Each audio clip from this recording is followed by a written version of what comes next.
What's up? Welcome to today's second live stream from earlier today. I ended up going to this gumbo festival slash competition slash cook-off. I wish I could say the gumbo was good. It was not. We ended up having to go to a Thai place to make up for the fact that the gumbo was kind of trash.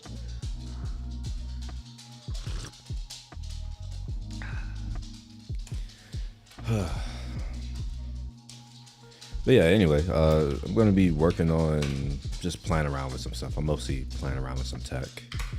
I may, depending on how I feel, I may jump back in. You know what? Screw it. I am going to do it. Not even like may. I'm going to do that first. We're going to go back to YT Slackbot, my excuse for content. I need to make sure that I don't lose whatever the hell I was doing in my head. So I'm going to do a quick thing, maybe.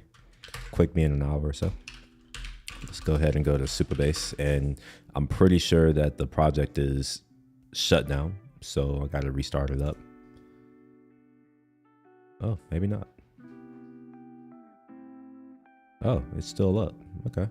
Well, that means that I haven't not worked on this in a while, which is good. Let's see if I can actually connect to the database. 4 updates behind. I guess I'll go ahead and get these updates. Maybe. Or not. Okay. There's always something, huh? Oh, there we are. That took long enough. Let's install and relaunch.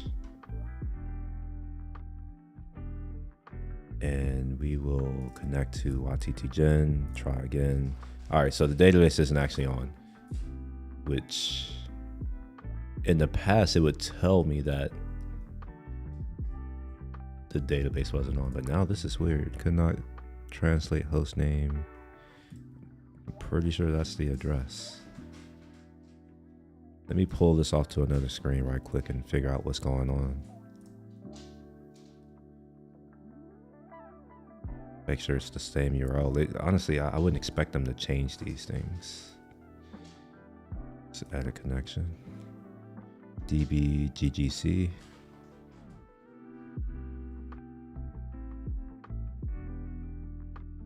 Oh wow. Did they change? Oh wow, look at this. They have changed the URL. That's no good.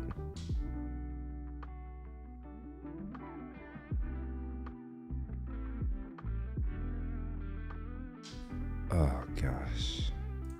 I hope that my password didn't change. I was not prepared to deal with this.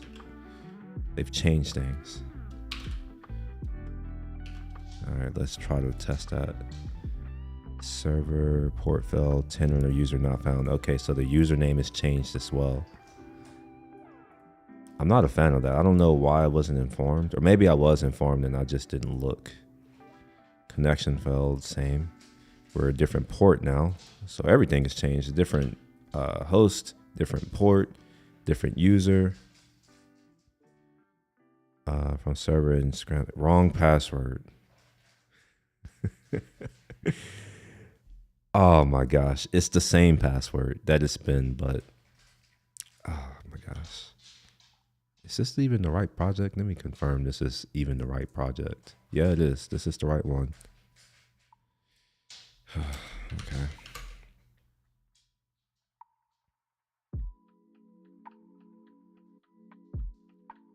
This is YT, or did I call it YouTube Slackbot? We'll just call it Slackbot. And unlock this project. Or workspace rather, not project. This, yeah, I'm actually kind of glad that I decided to go ahead and do this instead of procrastinate again. So we'll copy that. Let's hope that this password actually works. That's the password.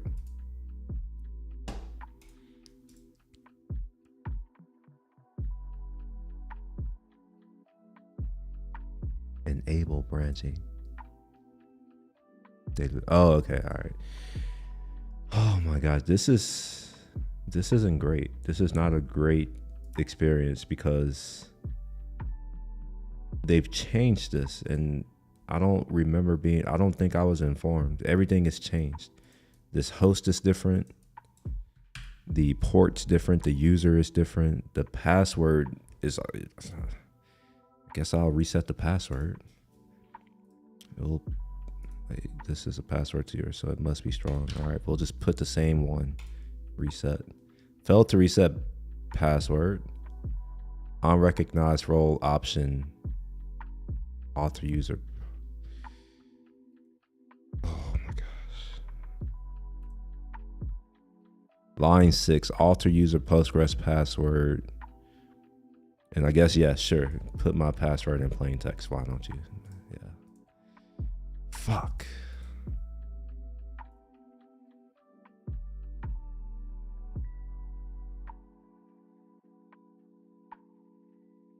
So that worked, but I don't know the password. So we're going to reset the password, and we're going to use one password to generate a new password.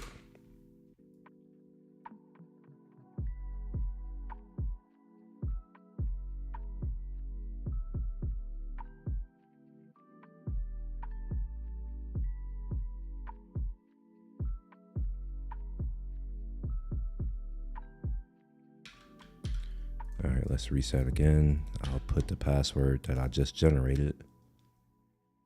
So it seems like it wouldn't let me use the previous password because it knew that was the password. So that was the password. It just didn't work.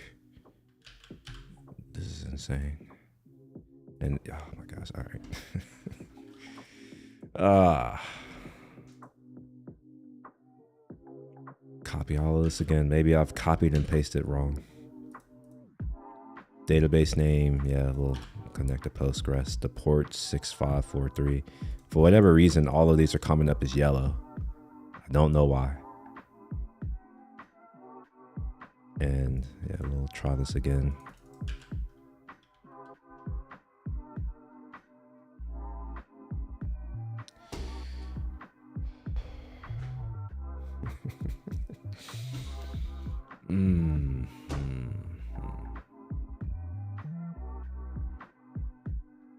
Why is it every time I come back to this project? It's typically Supabase that I'm dealing with.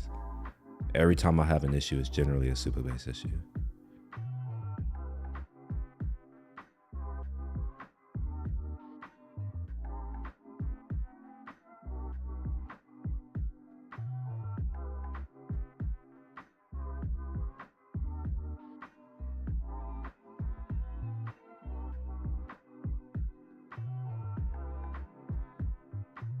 Maybe if I get rid of the database. No.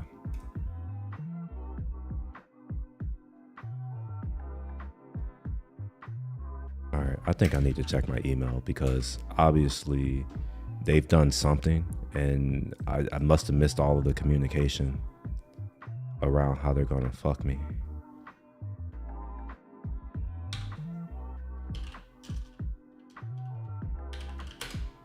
Bring this over here right quick.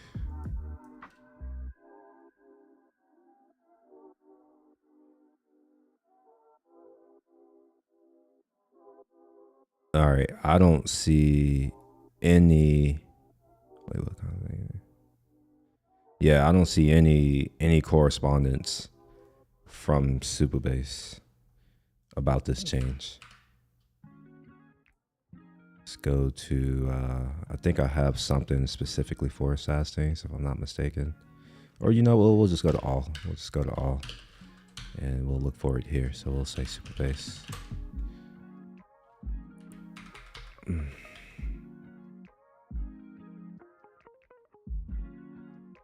Well, I really don't know what to do. I can't connect to my database.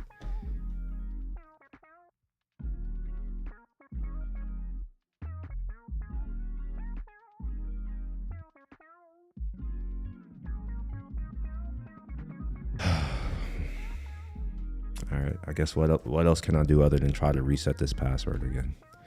So I'll just dump the same password that it's been, try to reset. All right. right, so it says successfully updated database password. It's still on my clipboard, so I'll just paste it. And that doesn't work. Even if I put the name of the database, it shouldn't matter because this should be the user to the server. Okay. This isn't fun. It's stuff like this that will make me reconsider using this in the future. I expect things to continue to work when I have not done anything. I don't expect to come back to a project and not even be able to connect to my database anymore because they've changed things without informing me or asking me or anything.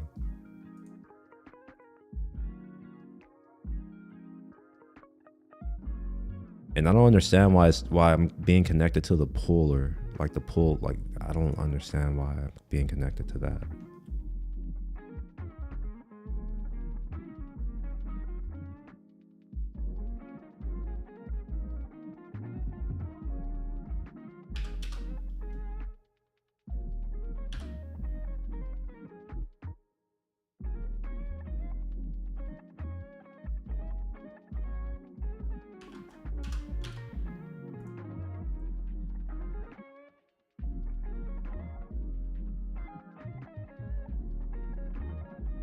So it's obviously getting to the server, but it's saying that this password that I just threw in here isn't working.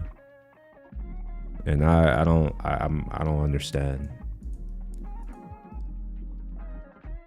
I wonder if it'll log attempted connections in Postgres. Let's see if we'll at least get logs. January 27th. Okay, so at least we are getting a log.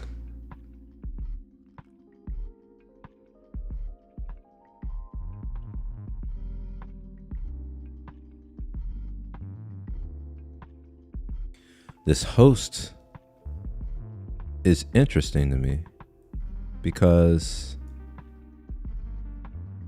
the host is the same thing as the user here.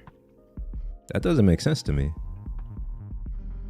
What kind of sense does that make? But I mean, it's getting here. It's getting here, but I don't understand. Like this. So here, I'm struggling to explain this because I'm like frustrated at the same time, and I don't understand what's going on. But this right here was part of my database URL in the past. So it's obvious, it's very clear to me that they have changed the things. And my request is actually getting here, but it's saying that my password is incorrect.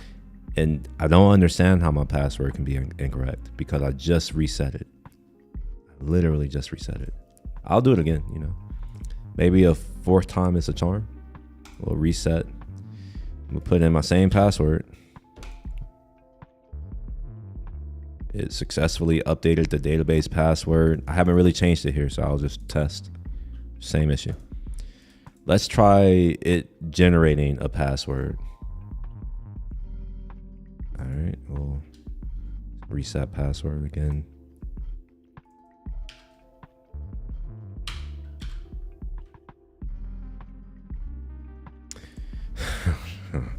Even the password that it's okay. All right.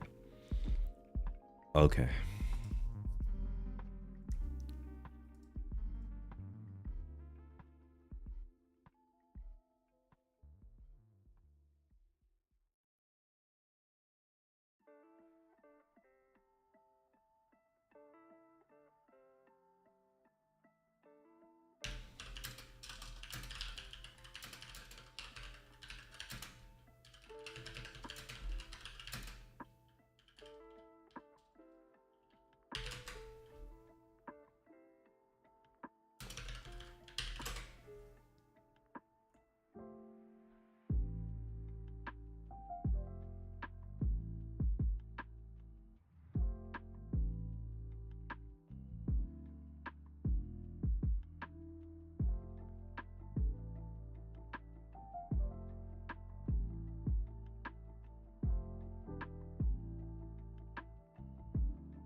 right, so this isn't. See, unable to connect to Superbase database anymore. Receive. Let's say incorrect password.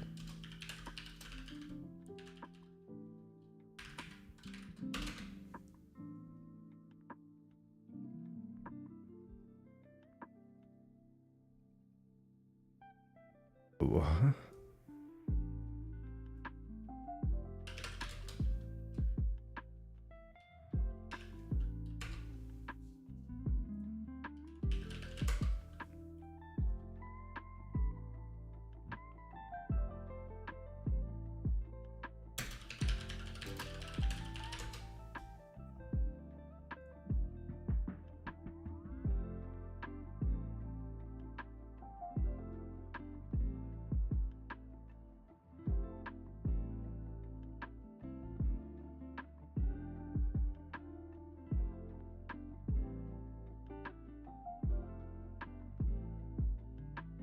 Wait a minute. YTT Gen. Is that what this is called? I thought this was YT Slackbot. Wait a minute. Maybe I'm being dumb. I may have just had an insight, maybe. But look at this. It fucking doesn't work. My gosh. Yes. Let's pay $7,000 for a computer and then, yeah, all right, now I can type. Fine. The fuck? There we are. I don't understand what's going on right now, but it's very frustrating. That's for sure. YouTube Slackbot. Will this connect? No. Let's see. Edit connection. Yeah, so this was the previous thing. So let's try this again. It shouldn't have really mattered because really this is just a name. It's just a connection. But I don't know. Maybe I had some other things set up and I don't remember. I doubt it though. Let's try to reconnect to this database. And I'm going to also reset the password yet again. So let's do that first. We're going to reset password and I'm going to generate a password. So whatever that is, copy it. And then we'll reset to that. And I'm going to just dump it here. So that's the new password. The new host is AWS. And it's 6543 for the port. And the database that I want to connect to is the Postgres database. And the user is now this Postgres, whatever that is. I don't know if that's actually right though. It's always been Postgres, but maybe they've changed my username for whatever reason. All right, sure, fine, whatever, we'll take it, it worked. All right, so I don't know why that worked, but it worked. So I'm gonna go into 1Password and make sure I update the password here.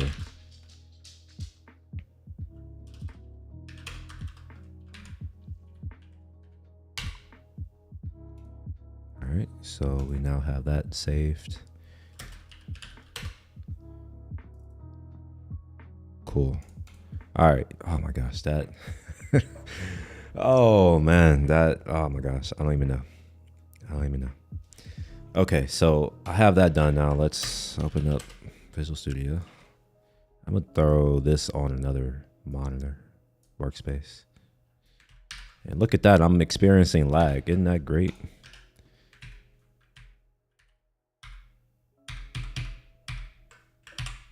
I shouldn't have to wait for my computer to do anything. Look at this. Like I can move my hand back up to my face before it actually responds. I don't know what's going on with my system right now. I've been having a lot of weird things happening. I actually restarted my computer before I started to stream because I've been experiencing all this weirdness. All right, let's close this and that and that and that. Okay, all right, cool.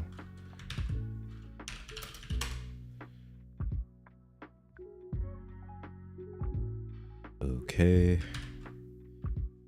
we don't need this to be that large. We'll dump that down here. Open up the browser. And I also need to figure out what am I actually going to do. Oops.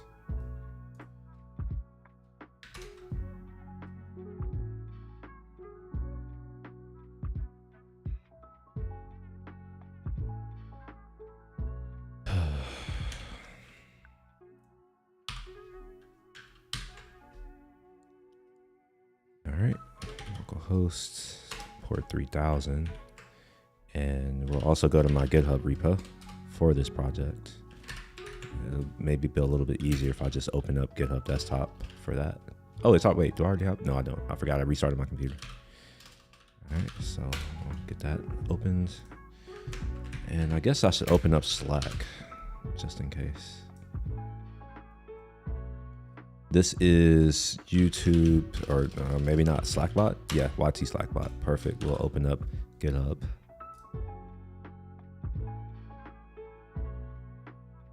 All right. I have 2 PRs open. Oh, okay. I didn't even know that. Trigger, workflow. All right. Add Slack OAuth support. Wait, did I add Slack OAuth? Oh, shit. I don't remember any of this. Did I finish this? Oh, gosh. Oh, this is going to be interesting. I have forgotten everything. Let's see if I've stored these OAuth credentials already. I hope I have. That will make my life a lot easier. So we'll come here. Let's see. Is there any Slack stuff in here? Team ID. Wait, where is it at? Token type, settings, note template, access token, XOB, something, app bot. Oh yeah. Oh, look at that. It's already here. So, okay. All right. I don't know. I don't actually know what's happened in here. What I need to confirm is whether or not the app is using these credentials. So I'm gonna do a quick code review just to, and this is a code review for me to like figure out what the hell I've actually done, because I haven't touched this since last year. Turn up some of these brightnesses.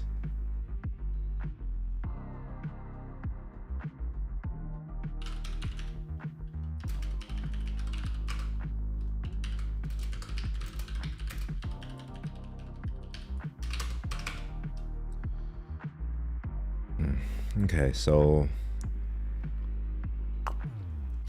I added a new script to proxy traffic. Okay, so this seems relevant. I probably need to start that proxy up right quick.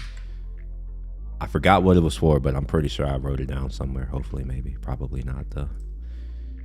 We'll open up another ZSH shell and we'll do yarn dev proxy. All right. Oh, error.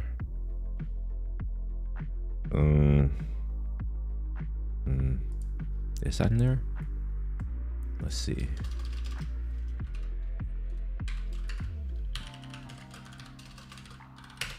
Nope, not in there. We're good. So I can get to my site using HTTPS locally. So we're good there. So we'll go back. So that's fine. It looks like I moved these types down. Okay, sure. If I expand this, this is probably dev dependencies. Yeah, it is. Perfect. So it looks like I moved these to the right place. All types should be in dev. They don't need to be distributed with the app. All right, I added the cookie package, so I must be storing something in cookies. I don't actually remember, but we'll see. We're going to learn that here. Next, what is this, active stream? Okay, so it looks like I've modified this route to do some things. Oh, excuse me. So let's see what's going on. Oh God, excuse me. Create branch, get file, create blob. Did I just move those? Okay, yeah. It looks like these just got reorganized, so we're good. I updated this regular expression. You know what? I think I'm going to get rid of this. I don't know if I care that much about the titles. I don't know if I care that much. This is unnecessary complexity, so I may take that out at some point. Not now though. We are pulling information out. Perfect. Const note insertion error. Okay, so it looks like I'm doing a check to, okay, look at that. So I am getting, wait a minute, Slack dial, profile integration. Yeah, look at that. This is perfect. So if I log into the app and I forgot how, I forgot how to actually get it to do the thing. I think I have a request for that though.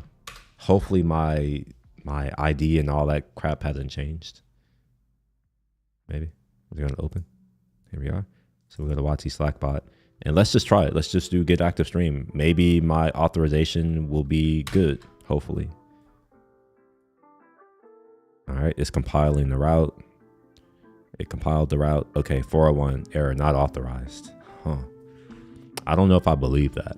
Oh no, I do believe that. It says my jot expired. That's okay. Fuck. I am gonna make. All right, you know what? I'm gonna solve this problem now, because I've dealt with it a few times and it's really annoying to always have to update this jot. Where is that at? Would that be? Let's make this a little bit bigger. It will make it also bigger that way.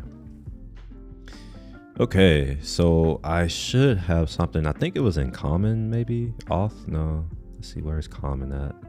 Here we are, common, and that should be utils create jot. Yeah, here we are. So it says 2 weeks from now. That's why this is not working.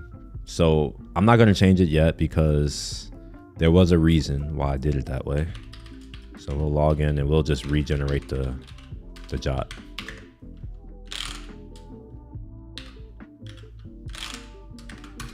Oops, that's not going to work. Come on, go away. All right.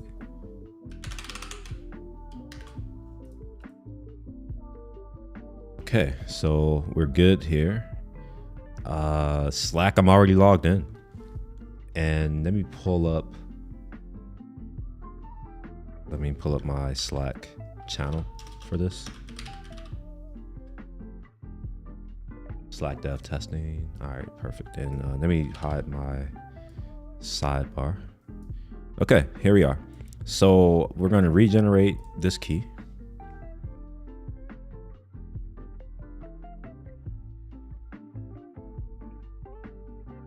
Dang it. Did I not have DevTools open? Oh, I do. Okay. All right, so we'll go to the network and then integration key. And let's go to the response. So this is the token that I need. I don't know why I'm not, wait, is this the same token? 3P8. Yeah, what I should be doing, I'm gonna copy it first, just in case. But what I should be doing is dumping it on the page. Come on now, please work with me. Please work with me, DevTools. just let me do stuff. We'll select it all. How about that? We'll copy it and let's refresh and see if it updated. It didn't. Okay. Okay. So now that we have that, we'll put the new code in here and we'll format it to be just the code portion. All right. Will that work? New access token, 500 back credentials.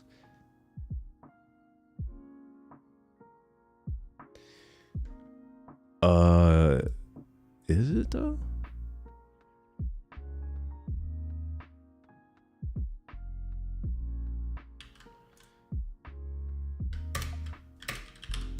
Oh, come on, please don't, please. I never want to open this. I never want to open it. Okay, all right. I don't know why Spotlight isn't smart enough to open the thing that I open the most.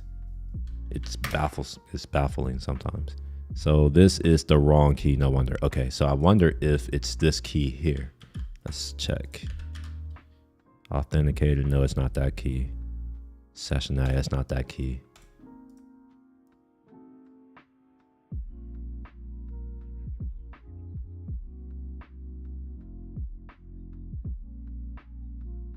All right, I guess I'll try this again.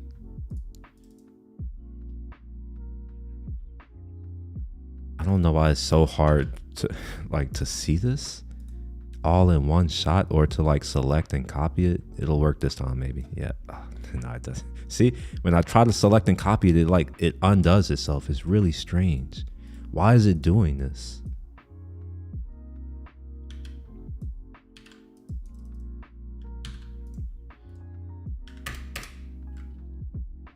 Data. Okay, so this should work. This one should work.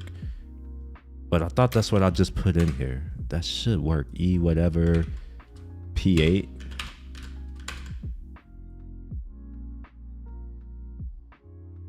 Bad credentials. All right. I guess we're going to have to do a little debugging. let's stop this, and I'll open up a new version of this.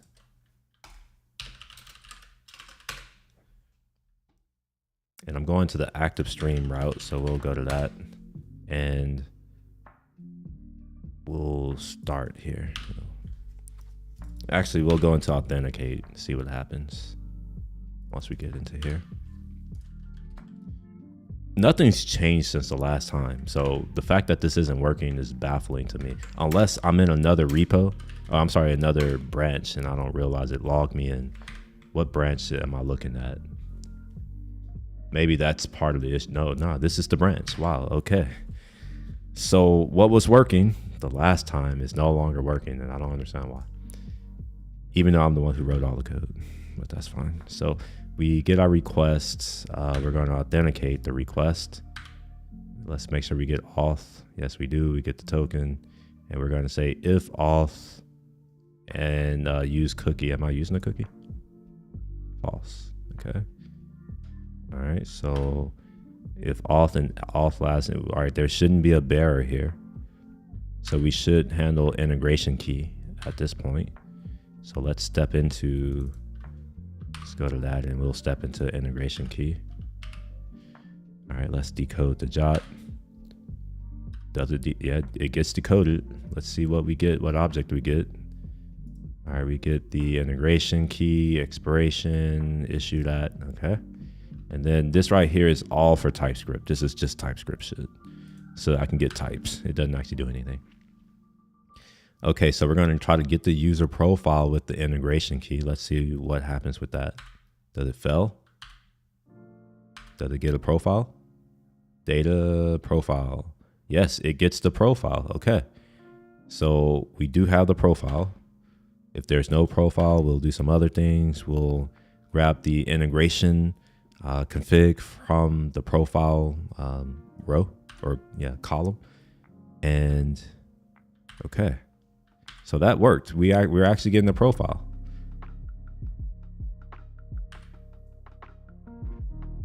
All right. And then we're saying if there's no profile integration GitHub or Google. Okay. And then eventually Slack. So I do need to add that in here. Register event handlers. Okay. We do the thing. For some reason, this feels like it's about to work. I am lost. How is this working? Okay, here we are. Okay, so it's this get file that failed. So let's look at this error right quick. See what's happening. I don't know why I'm not writing the error. Bad credentials. GitHub. Oh, okay. I think I may know what the issue with that is. I want to say I'm still using a personal access token for GitHub, even though I know I shouldn't be doing that, but that's kind of what I did just to get, just to get started. Let's look at this profile and let's confirm. Where's GitHub at? GitHub, Pat. Yep, there it is. Clear as day. So here's what I'm gonna do. I'm going to generate a new personal access token, and I should have an endpoint, or at least a function that can help with that. With GitHub here, git add, yeah, see, add whatever this is. So let me go get another personal access token right quick, and I'll put this on another monitor. We don't need to see all of that.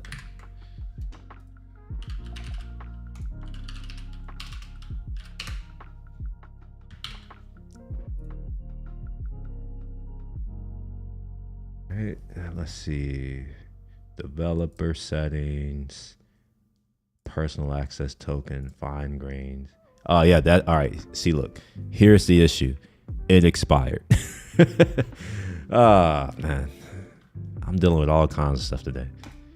All right, I've been streaming for almost 40 minutes and I've made no progress other than to discover that shit's not working. It's not a great look.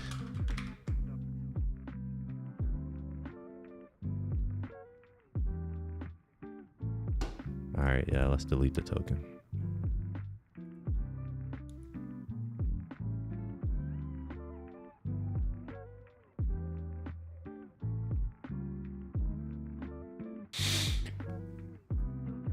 All right, we'll generate a new one. YTSB, baby. And we're going to make this expire in 90 days. You know what? No, I'm not. I'm going to do it. Yeah, I'm going to do it 90 days. I always float back and forth between a long one and a short one. At least with a short one, it's always on the top of my mind when something doesn't work. It's like, oh, I need to go do it. However, if it's long, I know I'll forget. 90 days may be a little bit too long. So we'll do 60 days. And even that may be too long. But yeah, we'll go with it. So the only repo that I want this thing to be able to access is the Devlog repo. This is my, I'm sorry, not my, yeah, wait. What repo is it? Devlog. I'm sorry, my Devlog repo. And let's see, repository permissions, actions. I don't care about actions right now. I'm not going to worry about that. I'll just create a new one if I need to. I do need contents, read and write. And pull request, read and write. I'm not using secrets at the moment. I won't use variables at the moment. Webhooks I won't use at the moment, but in the future I will. Issues, I definitely need read and write. Environments I'm not using at the moment. I'm not worried about deployments at the moment. Commit statuses. Yes, I need that. I actually don't need commit statuses, but I am going to keep it. Maybe. Yeah, I'm going to keep it.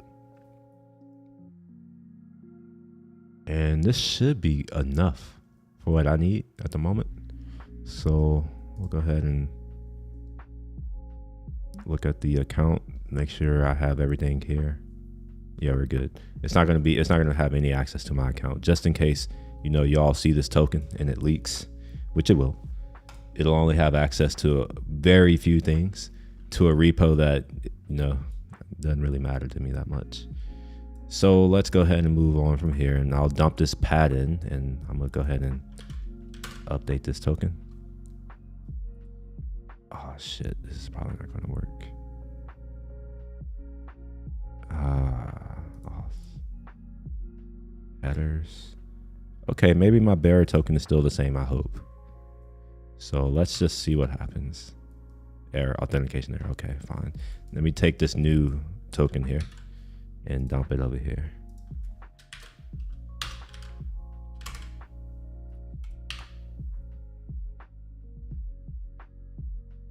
Pad accepted. Perfect. We're good. So let me delete that pad so I can bring my client back over here. Cool. So we see pad accepted. Now, I should be able to do the GitHub stuff now, or I'm sorry, the Get Active Stream stuff now, I think. So let's try it. Ooh, you know what? It probably added all of this stuff. Devlog finishing learning. Okay, never mind. It didn't. Perfect. So let's just run through it, see what happens. We'll get rid of these here. Don't need them anymore. All right, so it's going to insert the video. All right. All right, we're going to insert a note. We're going to do some Slack stuff. Maybe bring Slack back over here. So we have Slack, and we're going to create the client that's going to allow me to send whatever this message is. So let's finish through, and look at that. We get my message. You should have heard some things. It pops up here, and my notes for today are in this pull request. Yeah, look at that. Okay. And that's the name of the whatever this thing is. The head ref may contain hidden characters. Oh gosh. Okay. Okay. All right. So we're gonna fix this. But I think what I've just done is I've confirmed it I've confirmed that this PR does indeed work. So I'm going to go ahead and merge this. Any other bugs that I have to deal with, I don't care at the moment. I just want to get this out of my way. So we'll go ahead and merge this right quick. And let's move on to this other PR. Oh, wait. I thought I had two PRs. What just happened? It's issues. Oh, okay, look at that. All right, cool. So fix branch name for, oh, look at that. I already have it as a bug. So this is what we're going to fix. We're going to fix this, and I may try to improve this template. So let's go ahead and, get these changes, these latest changes.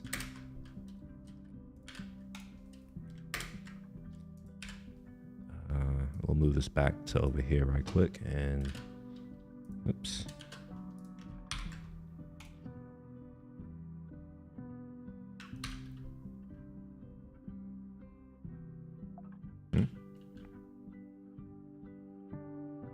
Okay.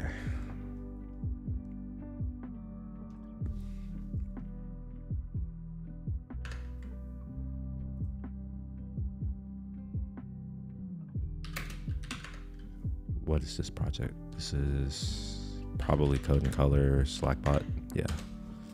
Cool. We'll check out. Actually, we'll just do a fetch all first. Huh? All right. So we got the latest, whatever these things are. So let's go on and check out main. I don't know why I'm using get the client like this. What am I doing? Honestly, I shouldn't even be using this, but yeah, I shouldn't even be using this. We're not going to use this. We're going to use my favorite Git client ever, GitHub Desktop. Cool. Let's do, wait, no, I didn't. Okay, let's check out whatever this is. HTTPS, auth cookies, throw.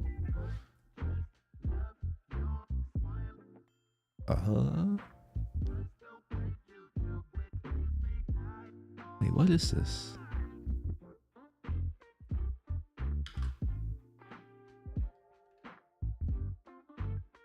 Off line 10. HTTP status, okay.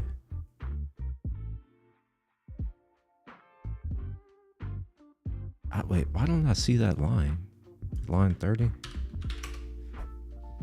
Oh, it's here. Literally, it's in my face. Okay, so this is if we're using a cookie. Okay, all right. One thing that I want to do is I need to take this out. I don't like stuff like this. I'm not going to do it here. I'm going to move on, but I need to think about that. Let's go ahead and bring these changes over to main. We'll do a pull. Oh my gosh.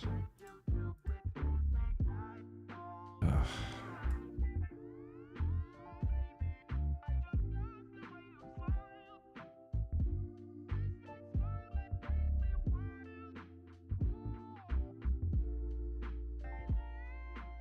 All right, what I think I want is the incoming change.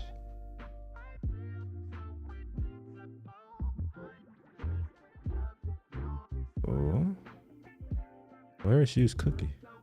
Wait, I'm a little late. What just happened? Oh, wait, okay, all right, so here, I'll do that. This should get rid of all of the conflicts, and then it will. Wait a minute, what? Unresolved oh, I gotta commit. Yeah, I do. I gotta commit.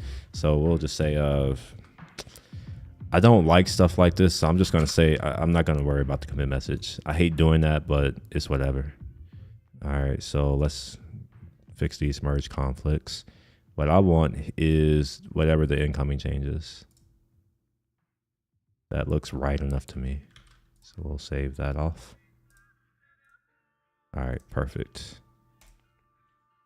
And I'm not going to push this to main. What I'm going to do is create a new branch, and this is going to be make correct branch name or something like that. What's a good name for this? Correct branch names.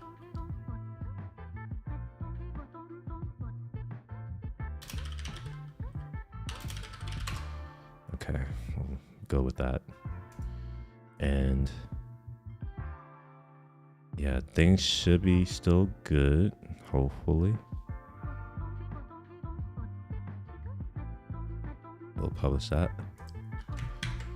Oops. Yeah. And this is issue number 30. Fixes number 30.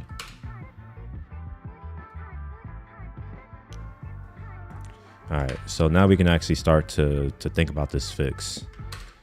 All right, so that's all in here. So I'm gonna kind of delete most of this crap that I don't need, that's confusing me at the moment.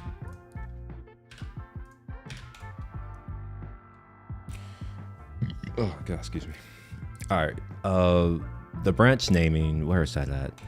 Let's see, branch, or it's ref, I think, ref name. No, I guess not. Branch name. Oh, I call it branch name. Okay, so the branch name is the title. Maybe I don't want it to be the title, because the title. Let's pull up what the title for this is. Oh, come on now. Let's pull up what the title for this is, and we'll go to videos. We'll refresh. So here's the title, right? Now, the title. Where's that coming from?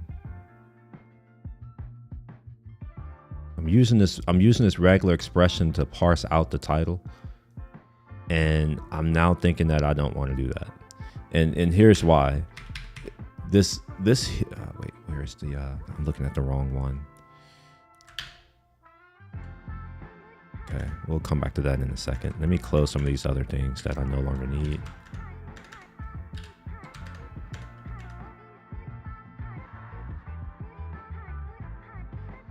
Okay, so we'll go to my devlog.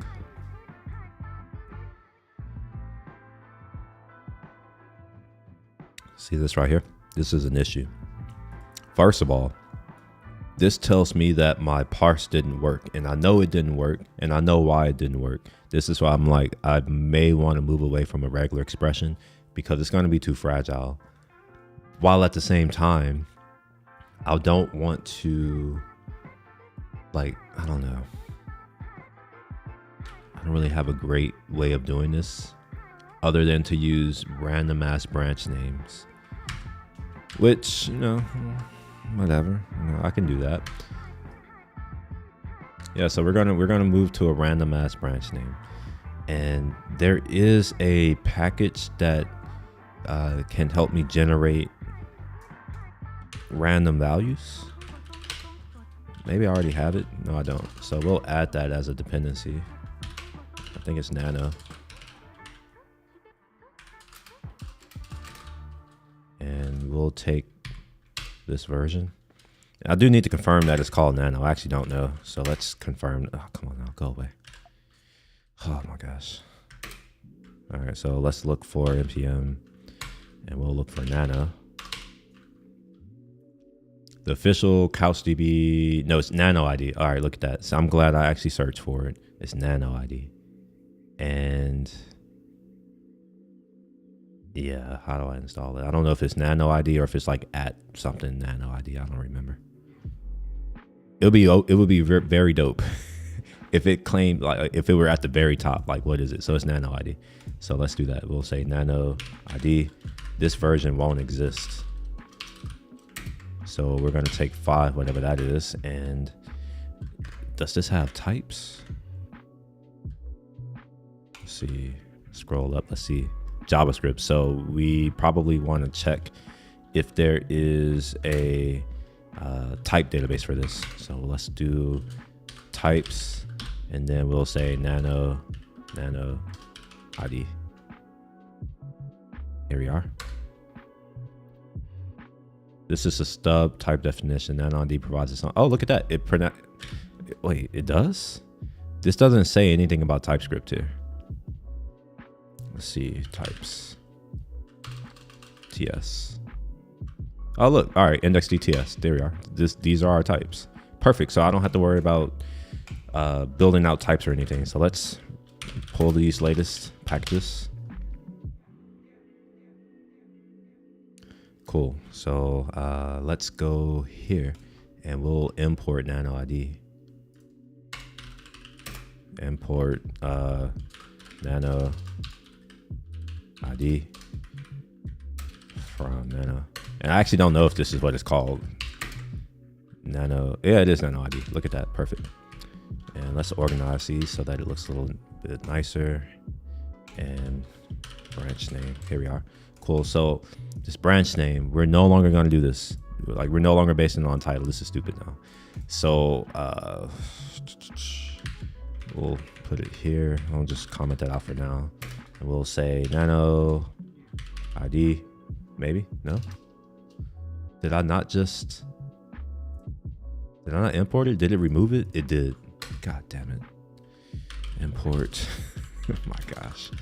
I don't know why it removed it. I guess format now deletes shit.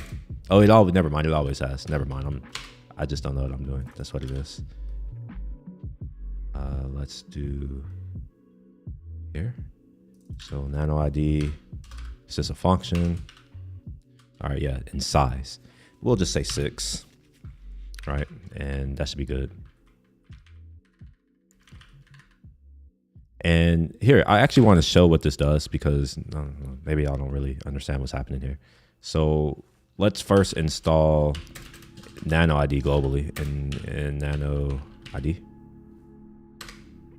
Cool, and then we'll go into node. And I think I should be able to do import nano ID this way. We'll see. Maybe I can. Maybe I have to use require, but I think I can use import now, if I'm not mistaken, from nano ID. No, I can't. So we'll not do it that way. We'll say const nano ID equals require, and then we'll say nano ID. And this is going to return an object, so I need to destructure it and pull out the thing that I want, which is this. And wait, what?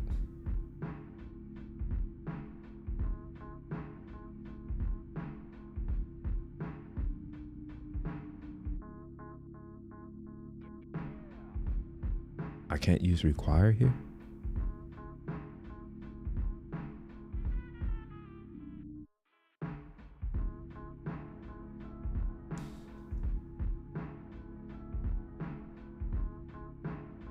Oh, it is. This is interesting. Yeah, this is real interesting.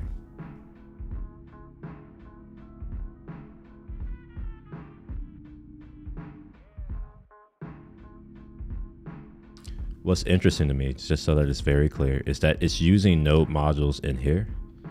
So I don't understand why, but we'll just open up a new thing and try that again. Still same thing. Wow. Okay.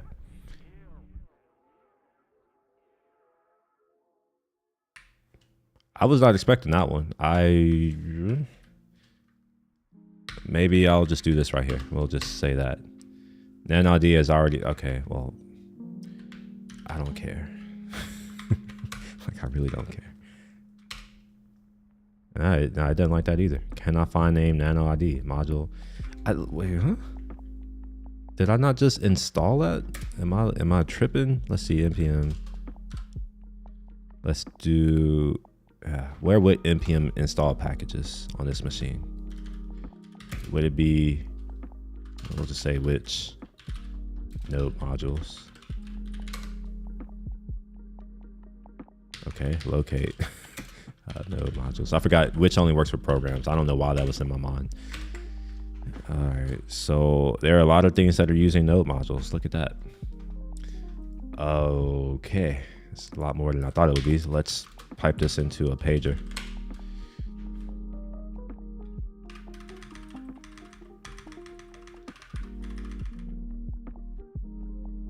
I would expect most of this to be under user. Maybe. Yeah, part of this is I just don't know where node modules are on this machine. Like global node modules. Let's try to npm install again. Let's see what happens. So we'll say npm i-g. Change one package. One package is looking for funding. npm, yeah, I don't care. All right, let's try this again. Huh. Okay.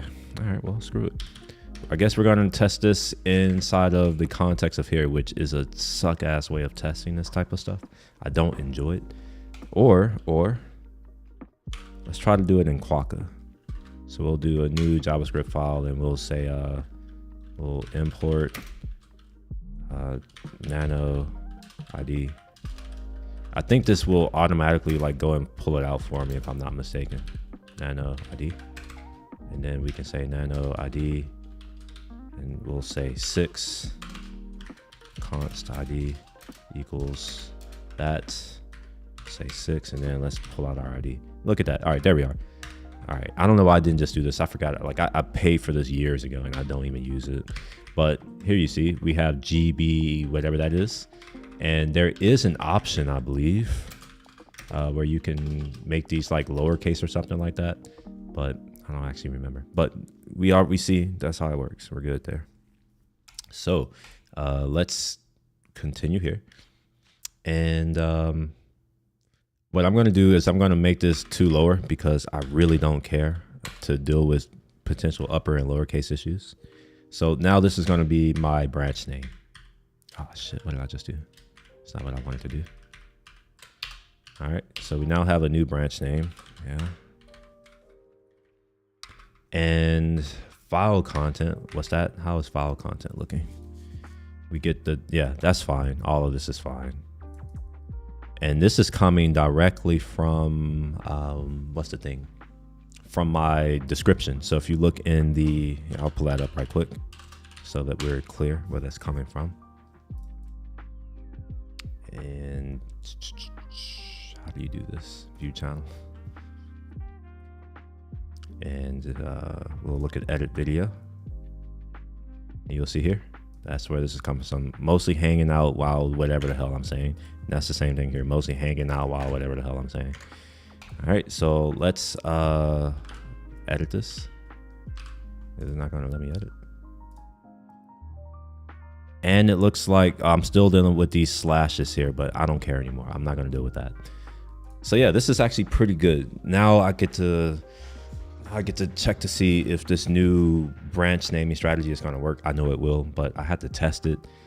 And the unfortunate part about testing this is that I'm relying on state right now, which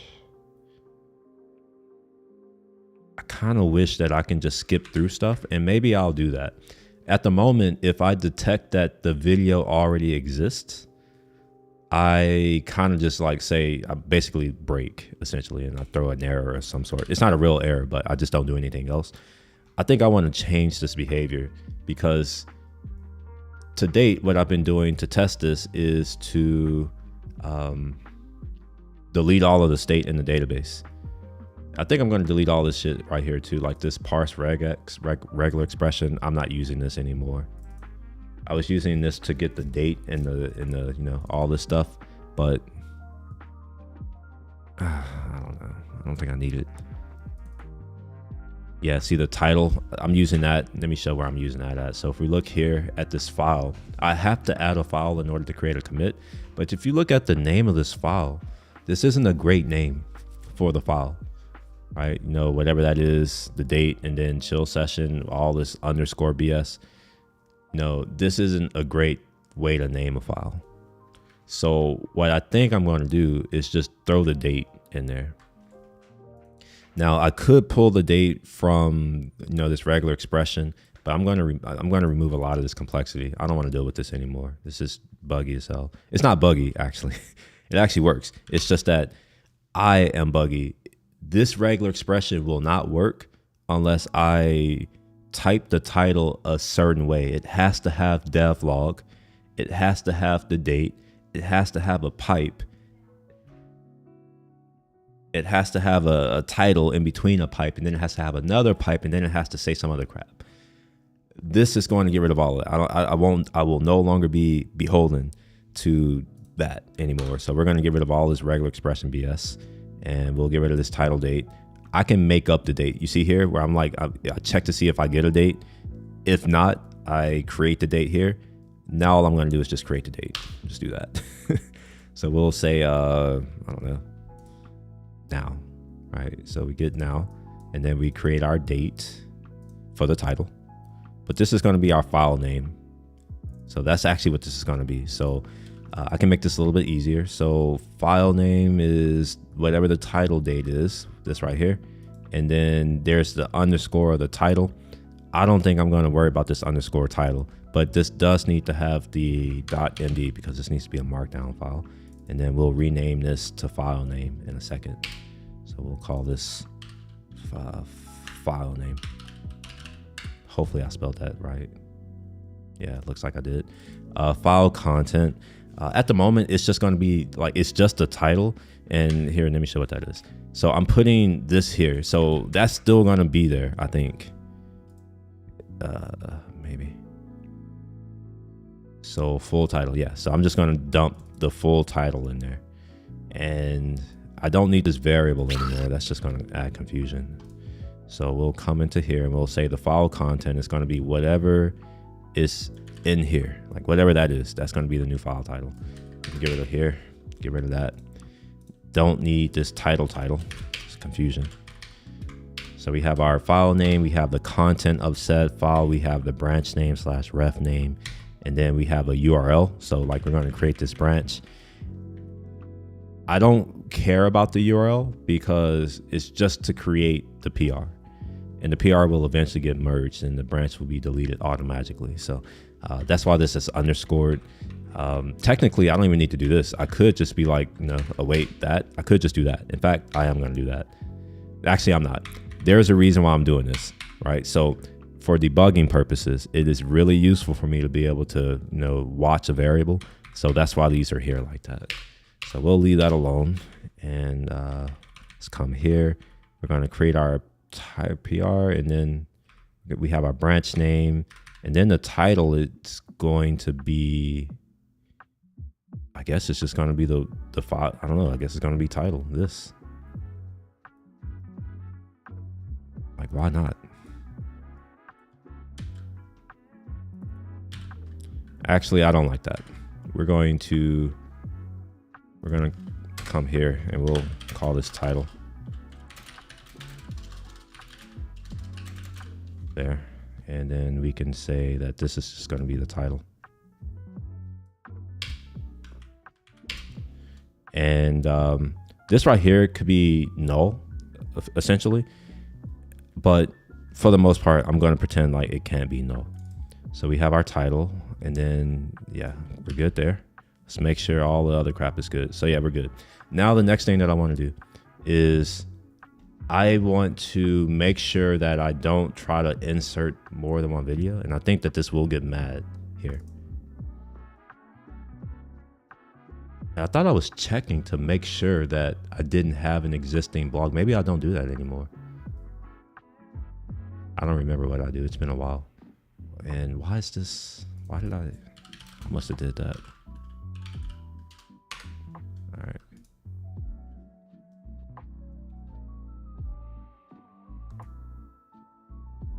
I need to pull this out to somewhere else. This is kind of confusing while it's here. But yeah, I'll leave it there for now.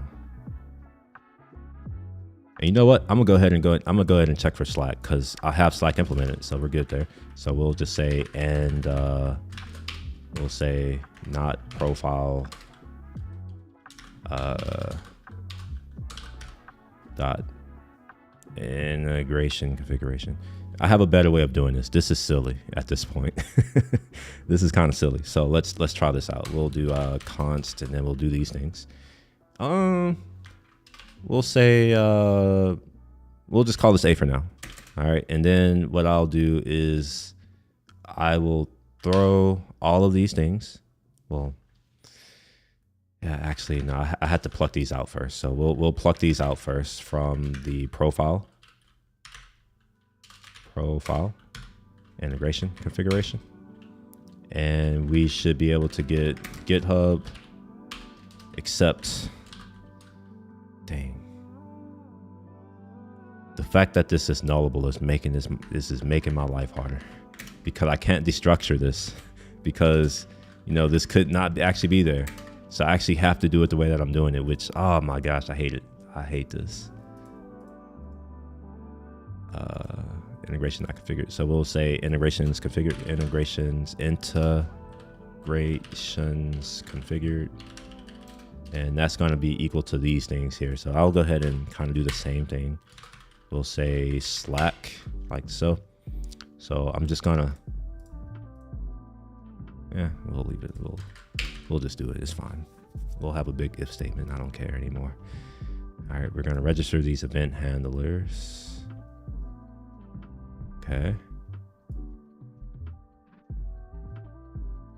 Oh wait, what did I just do?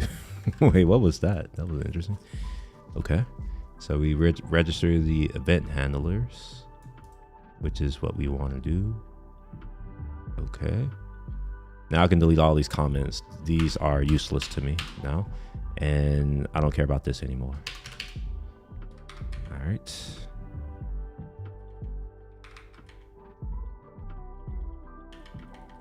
I need to create a helper function for this because this is becoming too much. All right, so insert video. This should fail, but I want to see how it's going to fail because I actually don't know how it's going to fail at the moment. So let me remove auth. I don't care about auth right now. And only one of these breakpoints I care about. It's definitely not the profile breakpoint. So we'll remove that. All right.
Let's do the request.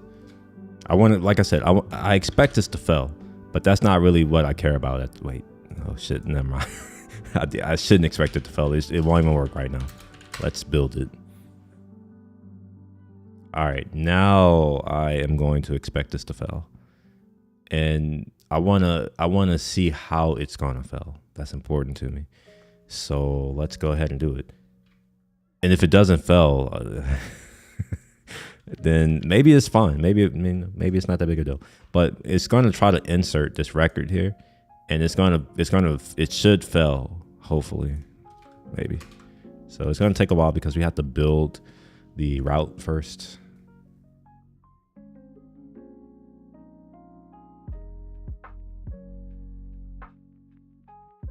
Okay.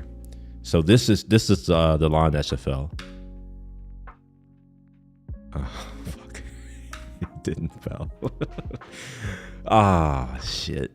Oh my gosh. Well, wait a minute. It.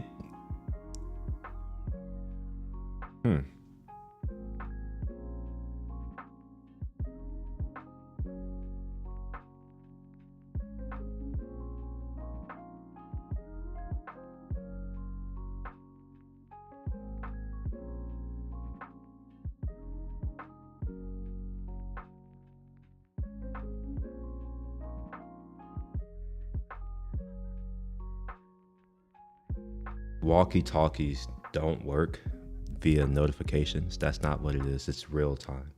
So maybe you can hear this. Maybe you can't. I don't know. You tell me.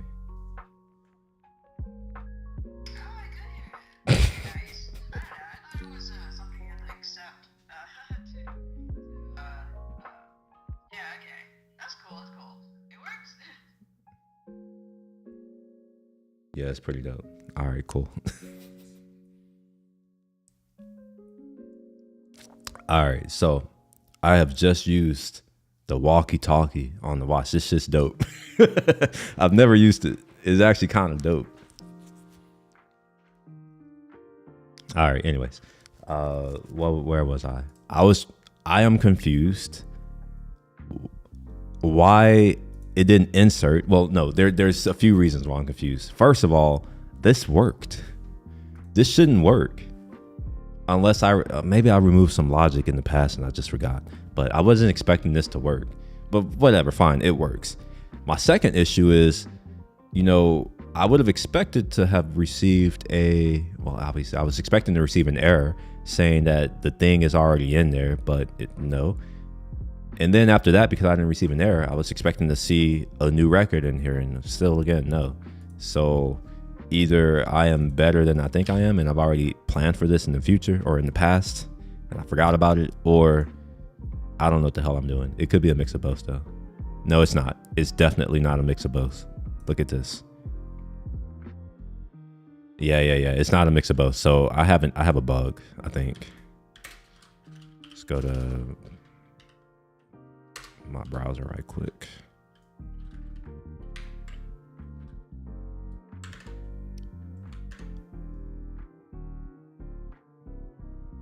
Okay. Refresh. Do I have? Yeah, I have a sixth PR. The branch should be right now. See, look at that WX. So the branch is fine. My issue now is actually before I decide that this is an issue, let me try this again because I did just change something. So let me see if it creates it again. Maybe it won't work this time like I expect. All right, I really don't need to see this anymore. It works again. Okay. Shit. Oh man. Okay. Shit. Okay. So if I have 7, okay, yeah, all right. Yeah, I have an issue. The question is, how much do I need to care about this issue? I don't think it needs to be that important. So let me close the rest of these right quick. We'll delete the branch. And how to make 7 figures in tech. Sure, we'll just merge it. I don't care right now. We'll just merge it. And then we'll delete the branch. All of these I'm merging. They're all like, there's really nothing in here that's useful at the moment. But I want to get rid of these PRs because they're starting to annoy me. We'll delete that. All right.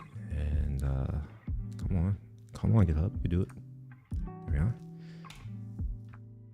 All right, we will merge this, and you'll notice that all of these are just empty. The idea is that, it creates this PR and it creates this file that I can then pull down on my local machine. I write my notes, whatever it is that I'm doing, and then I push it here.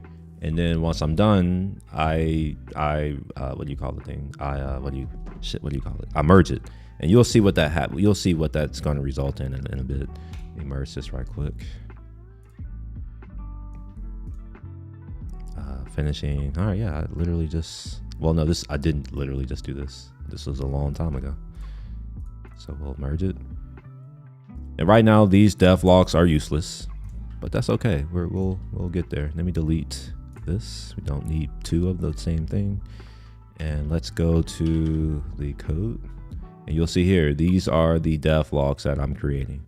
However, the new devlog is no longer going to have this type of title.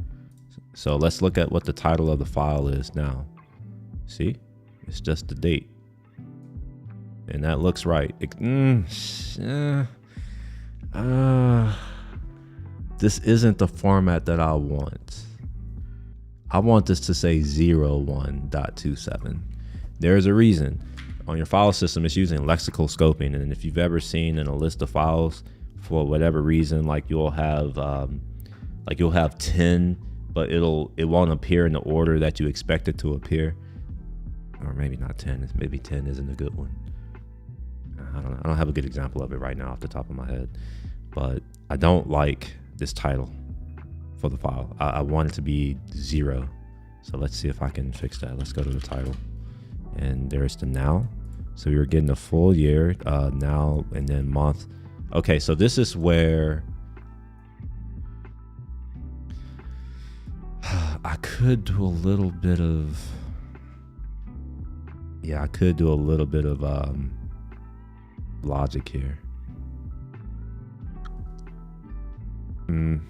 Yeah, I guess so. Yeah, we'll do that. So we'll say if this, whatever this is, this should be a number, but I should be able to convert it to a string like so. So we'll take this and then we'll just add it to here, and then I'll wrap it here again, and then I can say if the length is greater than 1, then I want to take whatever this is again. So we'll do that, and then I want that to be interpolated with a 0 like so. So we'll say 0 and then interpolate that. Otherwise, we just keep it to whatever it is. So we'll just take this part right here. So we'll say that. Cool. This is ugly as hell. This is disgusting. But whatever, I don't care that much right now. So what this is going to do is if the month is less than October, so like if it's October, I'm sorry, yeah, if it's September, it's going to add a 0 to the front. So it'll be 01, 02, 03, 04. Instead of what it is now, which it'll just be like 1, 2, 3, 4 on up to 12. I want that 0. I think I want that 0. Let me confirm that I actually do want that 0 by looking at my NAS right quick. So we'll go to volumes, and am I not connected to my? Oh, maybe it's under content, maybe. Okay, no. All right, well, I guess I need to connect to my NAS. It must not be connected.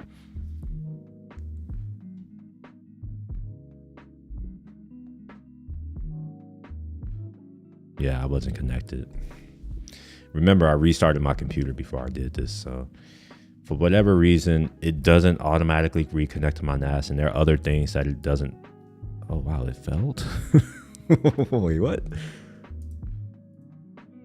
Okay, no, okay, we're good. All right. Okay, let's get rid of some of this footage. Well, we want to look at Ecamm. Oh, no, we don't. Let's look at here. And when did I do a lot of things? Okay, here we are. Cool. So you see, well, unfortunately, I don't have an example of not using it because I've always used it. Like with this 1, 0. Let's go to January. Now I'm using it here as well. Yeah, I'm doing it everywhere. So, yeah, whatever. I don't. Yeah, whatever. We'll move on. Let's confirm that this actually worked. Given that I know it'll work now, I'll just do it anyways, and I'll clean it up later. We can add logic at any point to prevent creating multiple PRs of the same content at some point in life. Not now though. Close that. Let's go to this other PR, and let's confirm that the file name is what I expect it to be. 21. It's not. Did I not? Wait, what? Did I save? If month plus 1 plus length is greater than 1. Oh, I'm dumb. I'm dumb. Oh, man. Okay. This is my bad.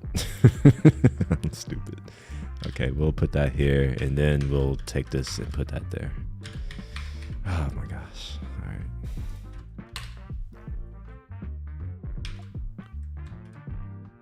You know, I should have tests for this, and in fact, I will eventually start working on tests so that I don't have to keep doing this, because this is slow. This is stupid how I'm doing this at the moment. To actually do the thing and then go and check, but here you are. See, 2024-01, so that's working. So let me go back and delete these other PRs that are dead to me. Go away. You're no longer wanted. And let's also delete this other one that I don't care about anymore. Yo, what's up? Dot MPEG. Only 4 watching? Yeah, I guess so.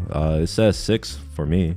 There's some people on Twitch, and every now and again, I don't think I get viewers, like viewer numbers on Twitter or X. It worked once, and then it never worked again. And I know I have viewers on Twitter or Twitch, whatever the hell you want to go. Twitter. Yeah, I have viewers on Twitter sometimes, and I know it because I may get a text message from them directly and be like, "Oh yeah, I'm watching your thing," but I never see it here. So yeah, it's saying 6 for me, but I don't really. I'm used to talking to myself, so yeah, only 4 or 6 people. It's kind of interesting though, because I hear all this talk about people wanting to get in the industry, and then when there are people who are actually in the industry who do this shit for real, and who've done it at a high level, people are somehow silent and don't take advantage of it. And I understand what it is. It's because I'm doing this for free. So what's likely going to happen is I will start to offer like one-on-one sessions, that kind of thing, and it's not going to be free. It's going to be my general hourly rate of like $2.50 an hour. At that point, maybe you'll value it. Like, yeah. But by the way, I'm watching while working on a funny website. Wait a minute, hold on. Who is this? Do we know each other in person? Because I'm wondering if you're the person I talked to. I'm not going to say a name, but I'm wondering if you're the person I talked to this morning about working on a funny website.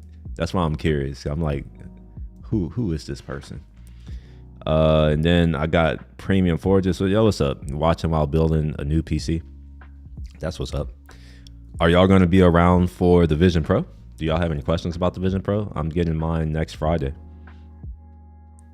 So if you have thoughts, or you want to learn about Vision Pro, or you want to see some development on that, or attempted development, I will be starting more of that once I get it.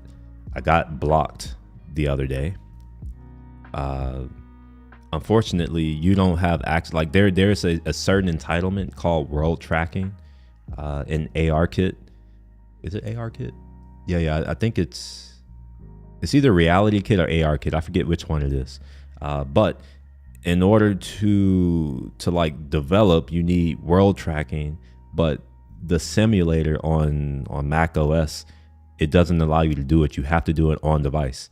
And it just had me wondering. I'm like, what the hell is Apple thinking? Where they're like, no, we're going to give developers access to the SDK and like all these tools to develop for our new platform.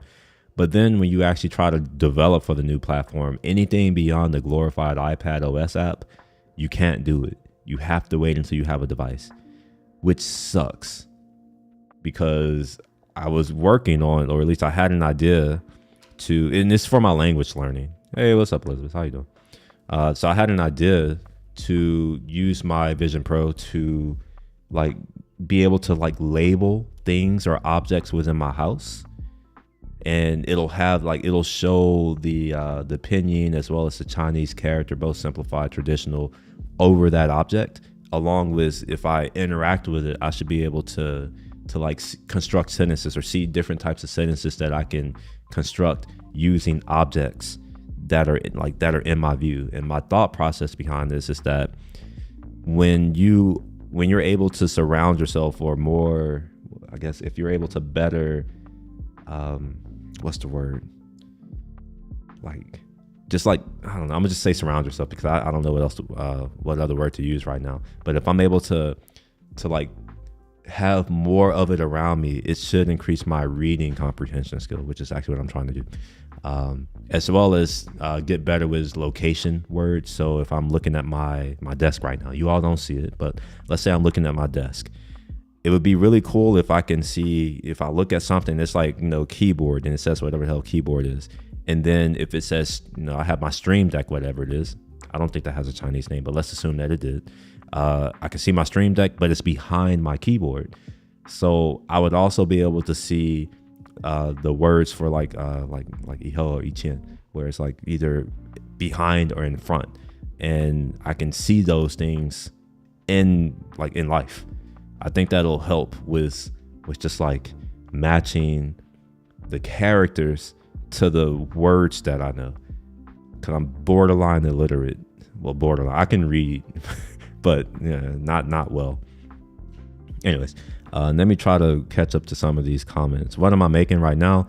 This is I used to call it my excuse for content, but I'm renaming this to my never-ending project.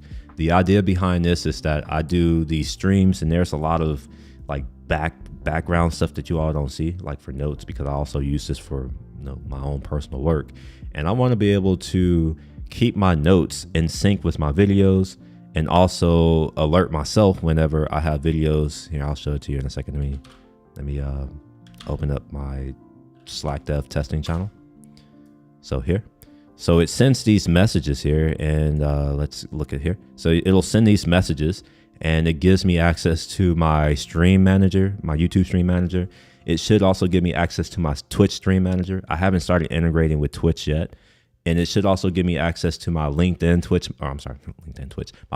stream manager, as well as my Twitter stream manager. So that at any point in time when I'm running the stream, I have easy access to all of the things that I need in order to run my stream properly. In addition to that, it puts my notes in GitHub. That's what you're looking here. And it gives me a link to that where I can put my task list, my task list. And I right now it's just BS. But eventually I will actually put what do I want to do in this devlog, along with any notes that I've captured while doing it. And if I select these, which you can do, and once I merge this and I start the next devlog, what I wanted to do is to go and look at the previous devlog or devlogs. I don't know how far back I'll go, but at least it'll go back one devlog and look through all of the tasks that I didn't complete and automatically bring those forward so that I stop, dropping the ball on certain things. So hopefully that gives you a fairly decent level idea. And that's just this part. Eventually, this will also, and I already have some of this pipeline built locally, but I'm going to have to integrate it. The other thing is that it's going to take the video, after the stream ends, which is local on my NAS, and it's going to run it through something called Sox Eye, which is a tool that enables me to strip the audio out of a video, and then I can then resample that using FFmpeg, so that it's in, I think I need to get it down to 16-bit, 22 kilohertz, or I forget what the sample rate is, but it's already set up. Do that so then I can run it through Whisper locally, Whisper CPP, to generate my transcripts and of all the things that I talked about, and that will also live in this devlog. And from there, everything that's in here will get sent on to OpenAI. Well, I will create an embedding that I'll then stick in my database using pgvec. It's an extension for Postgres that allows you to store embeddings and do similarity, like cosine similarity, and gosh, what's the other one? I forgot the other one. I'll be using cosine similarity, so that's the only one that matters to me right now. So I'll be able to search, using real natural language, and I can figure out what the hell I've done, because half the time I have no idea what I'm talking about. I'm just talking. And when I'm writing notes, I'm not really thinking about, organization, and I don't want to have to think about organization. So there's a lot of things that are going to be happening. So once I get the transcripts, here, and I create the embedding, then I can go and have, the LLMs. I have some LLMs that are running locally that can then take it and summarize it, update the YouTube description, create a social media post for all of my socials. So that's my Instagram, not my personal Instagram, but another Instagram, LinkedIn, Twitter, as well as potentially on YouTube. And it'll format a post, an engaging post, to then promote the content that I just released. And create the title, description, all that. Does that answer your question? I have it written down somewhere. I even have a diagram and all that kind of stuff. I don't feel like looking for it. But yeah, that's a high level of what we're doing. We don't know each other. We don't know each other yet. I'm William. Nice to meet you. What's up, Elizabeth? And you say, nice. I heard the Vision Pro was sold out soon after it was released. Maybe. I bought mine. Well, I got two of them. I bought mine. I woke up at 5. Actually, I woke up at 4:50, and I sat on the edge of the bed in my hotel room, tired as hell, and I ordered my Vision Pros, and then I promptly went back to sleep after everything happened. And then, all right, I'm back to your comment. I'm doing some stuff with Lua. Are you working with Vim or something like that? Like, what is it NeoVim? Are you doing NeoVim type stuff?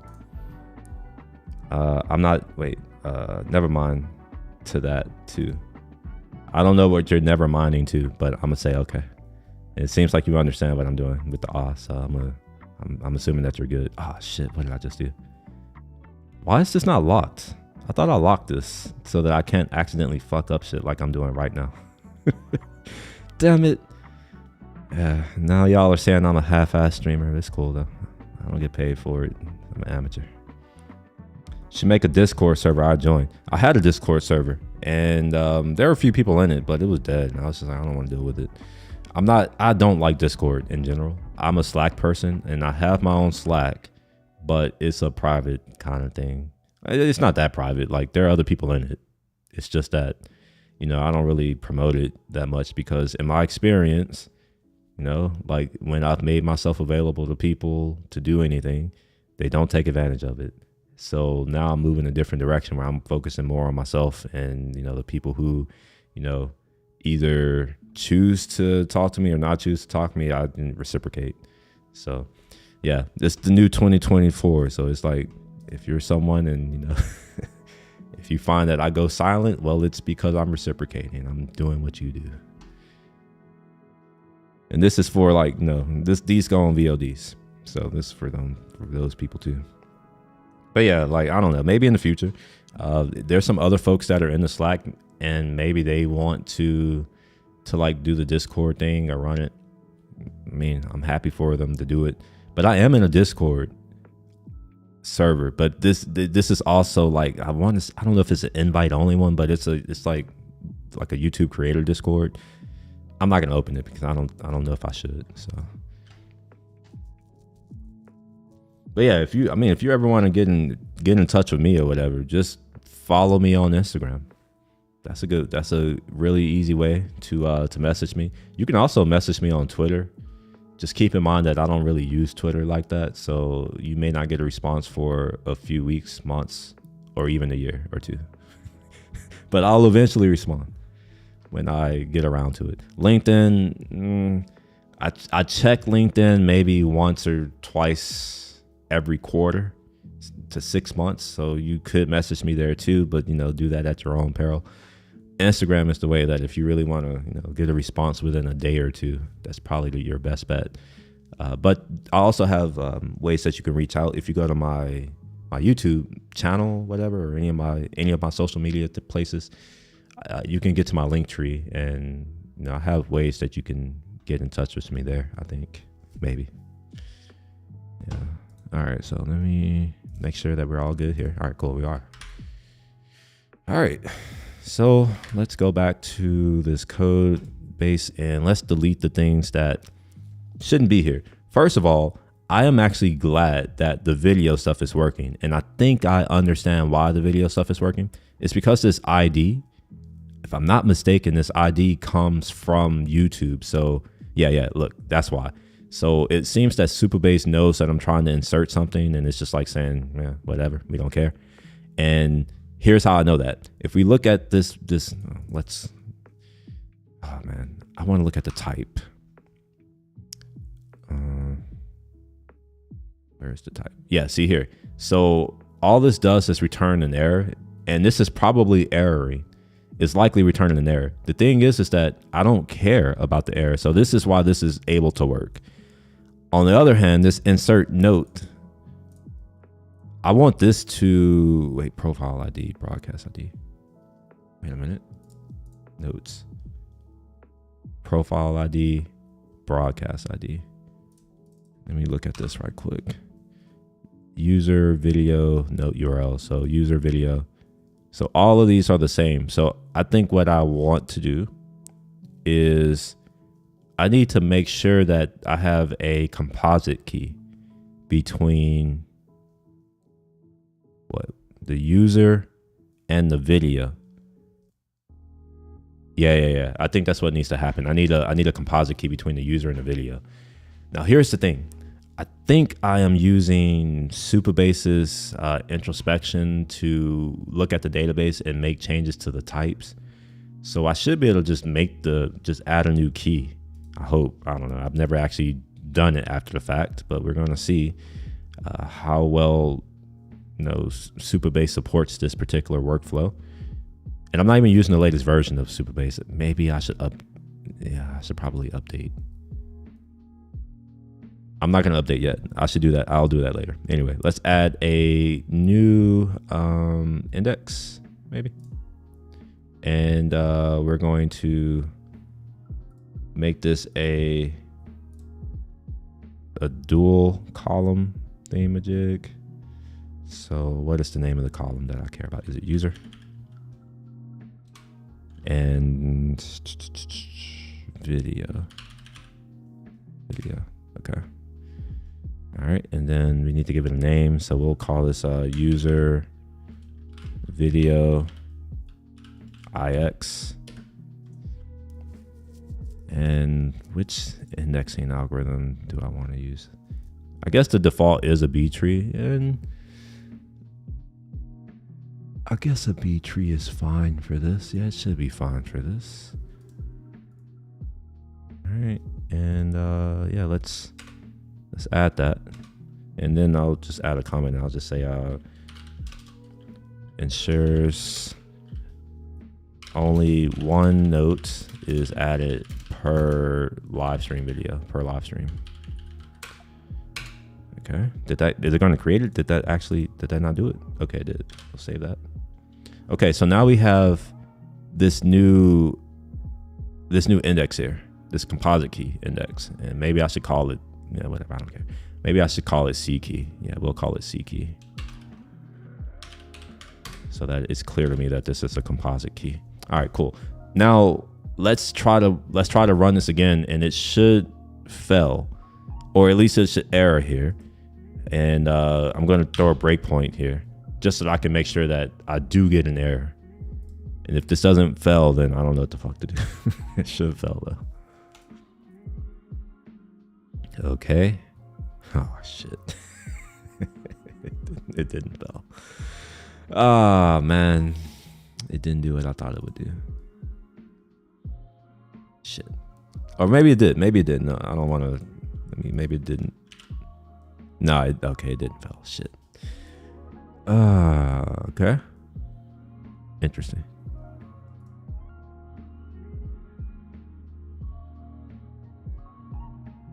Normally when I do these types of columns, it's normally in these things here. That's what it should be, but like this is Table Plus is doing some stuff for me that I don't know what it's doing. Let's just look at here. We're gonna go to Postgres PG-SQL. That's not what I wanted. Postgres. There we go. Oh, it's P-SQL. I don't know why I said PG-SQL. And what do I forgot what the hell I'm trying to do. What am I trying to do? I've already forgotten. Oh, okay. Let's go to, is it queries? We'll just go to the main page and we'll figure it out from here. All right, indexes. Where indexes? Where are they at? Internals. Don't care about internals right now. By the way, if you want to learn about databases, this is a good way to do it. Just read their docs. They go over the internals and how they work. It's kind of useful.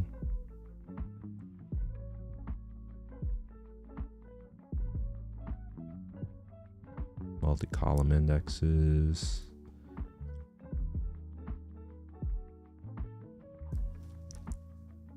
See, I'm used to doing it like, in SQL, but I'm trying to use, this thing over here. So it seems like the index was created, and this is why I'm like, normally you put the parentheses, but this tool that I'm using, I guess you just type it and it just does it. I guess, maybe, I don't know. Condition, what are my options?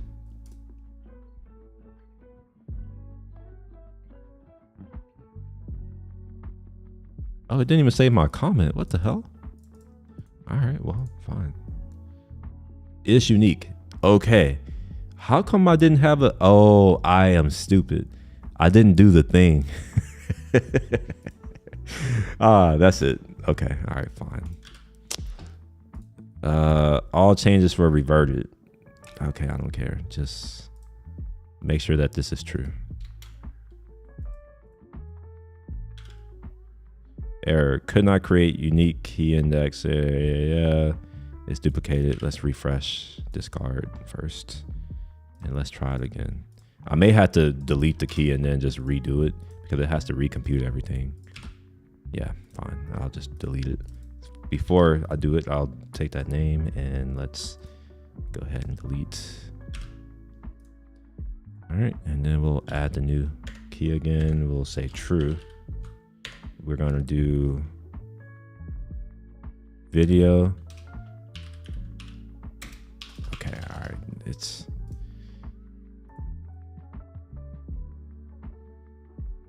Wait, how come how come I can't do it over here anymore? Is it because it's me being stupid? Okay, fine. All right, so we'll do user and video. No comment because last time I didn't save it. Oh, whoa. Cannot create unique key index. Oh, haha. Okay, it's computing the index. So I had to clean up my data first. So before, let's just get rid of all that change. So we'll get rid of that. All right, cool. And then I need to delete all of these. That's why it's tripping over here. So I'll delete all of the earlier ones, which are these to here. Delete them all. Go away. Now we can add that index. I forgot about that. Like normally when you do stuff like this, you would need to make a migration, but I'm not actually using any tools to support that. So that would suck if I had to do it.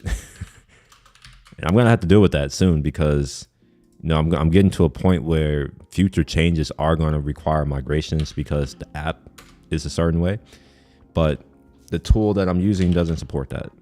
So I'm going to have to do it manually, and yeah, it's not going to be fun, but what can you do? All right, now let's try this out again. I should get a failure now.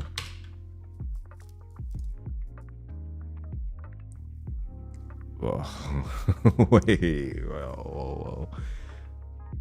User key B tree, user URL. Ah, fuck. Okay. Nobody corrected me. Y'all saw me type URL and no one said a thing. Thanks. Let me delete both of these. I don't want any of them anymore. Save. Yeah, I thought I deleted that too. Maybe not. Okay. Oh, maybe I need to delete all the notes at some point. So this shouldn't be URL and user. This should be video and user. Video.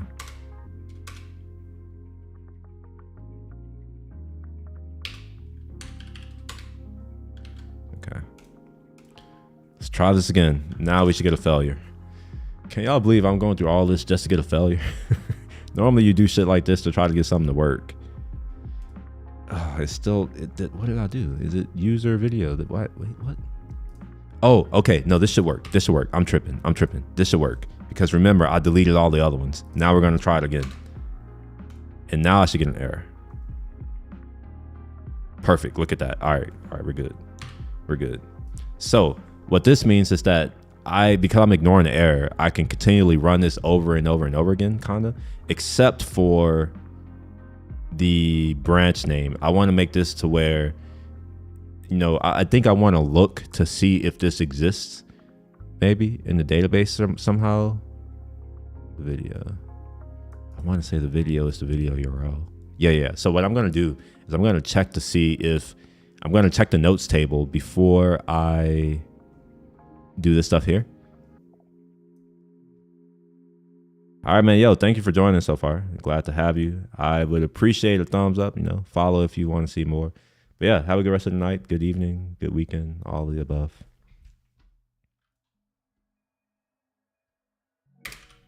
Oops. Let's get rid of this.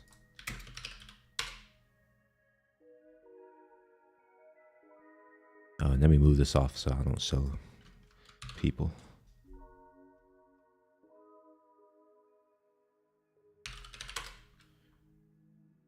Okay. All right, so we have nano. We get rid of some crap that I don't care about. Yarn lock. Okay, yeah. So we'll say use short or random ID for branch naming. Except there's one thing that I want to do. So let's remove that. We don't want these changes to be staged. And I also, wait a minute. Oh no, I guess this is it. Yeah, this is it. So yeah, we'll go ahead and commit that. And let's check, oops, we'll say check integration status before continuing. Continuation. Now the thing is that this integration here, this technically should not live in this file because I'm going to be using this in several places. So what I may want to do is like add this to some kind of context, right? So like I have this profile here, and this is really context. I mean, it's profile context. You can name it whatever the hell you want, but it's a profile. And this is a custom type, so I can easily rename this type to something that makes a little more sense. So you see here it says profile. I could just rename this context, auth context or something like that. But what I think I want to do is return a Boolean or something. I don't know, like something like this. We'll say read only, and then we can say something like Slack enabled, something like that, and then that could be a Boolean. And we could do the same thing for like GitHub. We're not gonna keep this because this isn't the branch to make this change, but just to kind of show what I'm getting at. So we'll do this, and then we have maybe GitHub is not the right thing. We'll just say Slack installed or Slack configured. So we'll have Slack and then GitHub and Google and Twitch and all of the above. And the reason that I need to do this is that at some point I'm going to have to think about, maybe people /me/people in my Slack channel should be able to use this without having to have GitHub and all that kind of stuff configured. I would like to make this optional, right? So if you want to use GitHub, it will dump all your notes there. Otherwise, it would dump it somewhere else. But that's more of a later kind of thing. First, we got to get it to work, and then we can start making it easy to use and all that other kind of crap. All right, so I think we've done the thing for what we needed, which is to use the here. Let me show you. It's this right here. Oops, not that. Here. So we've already addressed this. We fixed the branch naming. I must not have pushed. I'm just like, what the hell? Let's push that. And now we'll come back and we should see these commits. There we are. Perfect.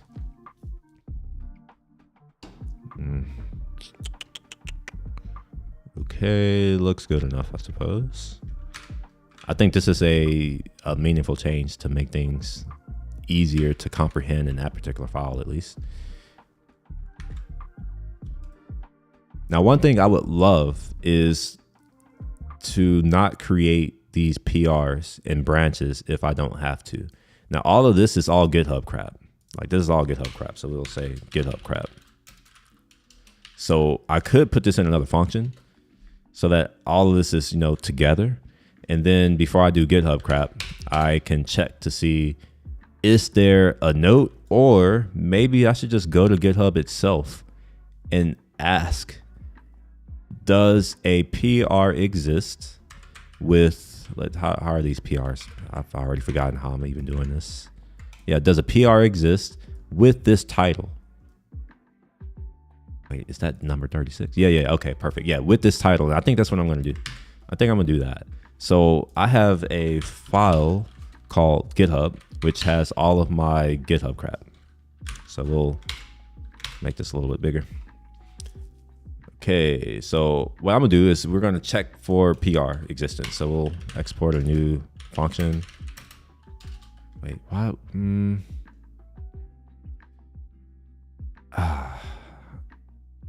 I am very much thinking about turning this into named functions so that when I see my stack trace, it doesn't just say anonymous function. Let's see what I mean. Maybe it won't say that. So let's come to create PR.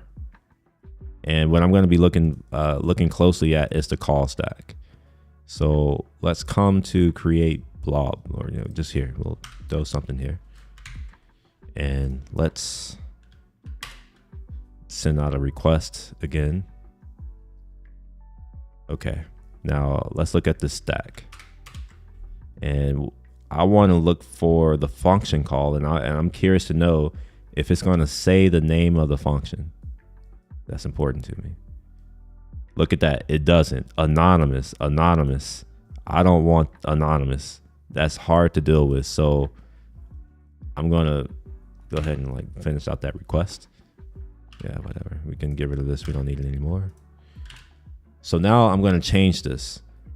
Wait, what was I looking at? It was create. Well, I've already forgotten what I was looking at. Create branch. So we're going to go to create branch, and I'm going to change this to be a function. So we'll say export function or async function rather. Async function. Create branch. And then there. Perfect. We'll delete this for now. Now watch this. Now we should see the name of the function in here. And you know what? I may do a video on this, like a deep dive, because I know a lot of people like to use anonymous functions, especially when you're doing stuff like maps or for each or anything. A lot of people like to use these Lambda functions. They call them fat arrow functions here in JavaScript, but it makes the debugging experience quite poor. So let's save this and let's run this again. But this time, watch that we get well, first, let's see. We should be, what's the name of the function? I've already forgotten it.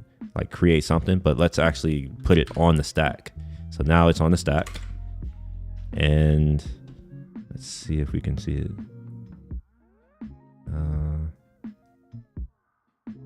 Let's start. Is it not going to show it? Is it not going to show it just because I'm talking about it? Or is it because I'm not throwing an error? Let's get it to throw an error. See what happens. Where's my debug console? So we'll say throw error. Or just throw. There we are.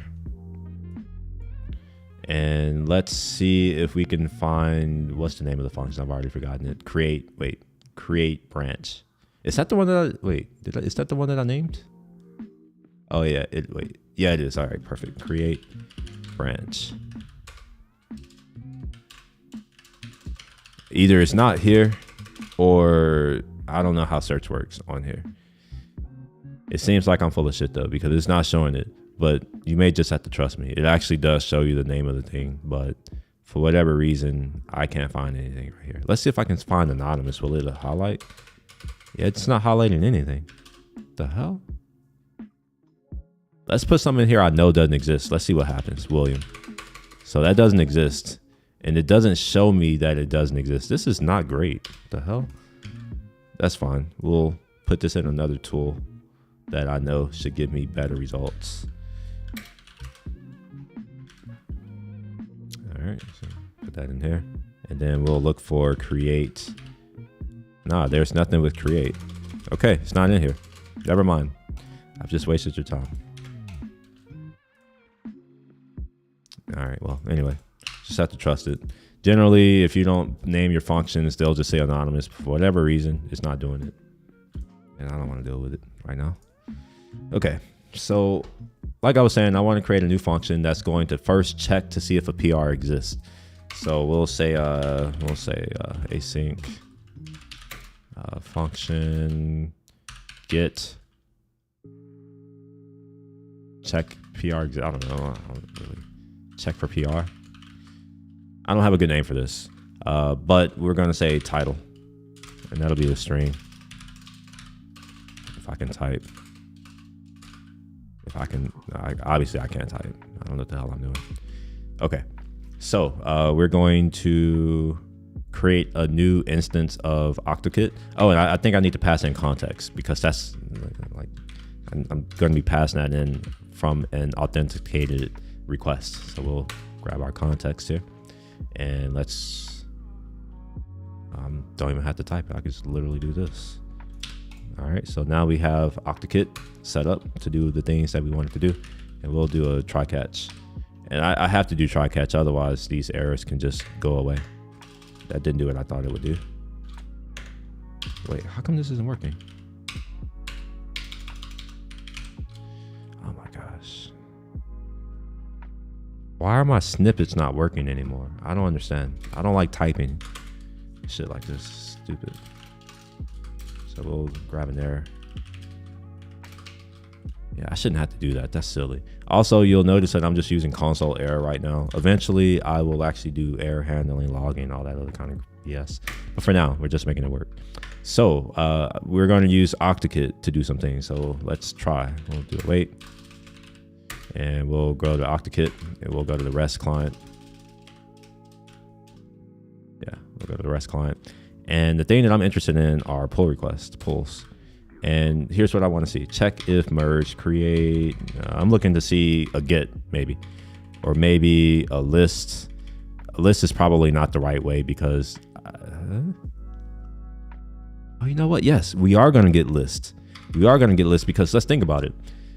I will be merging PRs over time. So... at any point in time, at max, if I'm not just being a complete dumbass and lazy, there'll at max be 2 PRs. So I'm okay with that. So we'll do the list, and we'll call that. Is there any functions that I can put in here? Yeah, params. Okay. Request params. All right. What are these params that I can put in here? I need to put in the owner, which is me. That should come from CTX handle. And what else do we need? I'm trying to see which one. Oh, repo. Okay, repo. And that should also come from context, if I'm not mistaken. Remember, it's been a while. I don't remember any of this, even though I'm the one who wrote all of this. That don't really mean anything. That don't mean anything. I don't know what the hell's going on half the time. Repo, why is this? Oh yeah, because all of this could not actually be there. That's the thing. And oh man, I kind of want to I don't know. I'll deal with types later, as I always like to say. I'll do it later. Probably won't, but I'll say I'll do it later. Okay, so we're gonna get back a list of things. So we'll call this our pulls. All right, so we have our pulls, and this should be an array of pull-like objects. Yeah, here you are. And there should be, I don't know, let's just do it. We'll filter out. We'll say A for now. I don't have a good name. So we'll go to pulls. And what I want to do is go into data, and there is a exists. No, exists?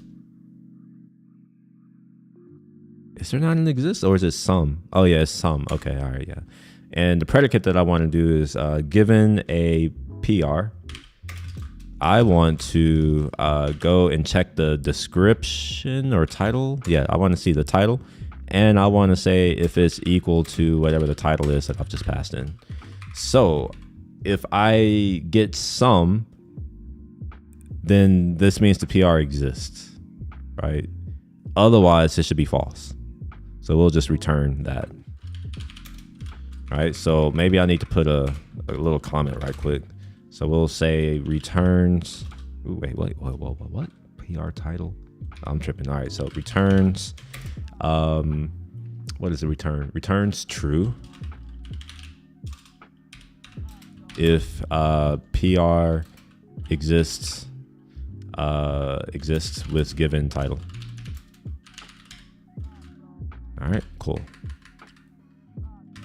We'll dump that in there like so. Or is it at?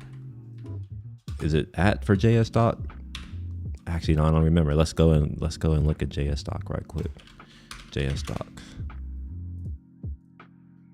Oh my gosh, eye searing white. Why is it so fucking? Oh my gosh. Wow. It may seem like I'm exaggerating, but I'm on a Pro XDR. It gets stupid bright. Like it could literally light up my room. Here, like if I turn off all the lights and I turn this to max brightness and turn on HDR content, it brightens up the room. And here, I want to show y'all something right quick. Let me go to just my camera. This is me. Hello, how y'all doing? And watch this. Just look at the exposure on my face as I turn it up.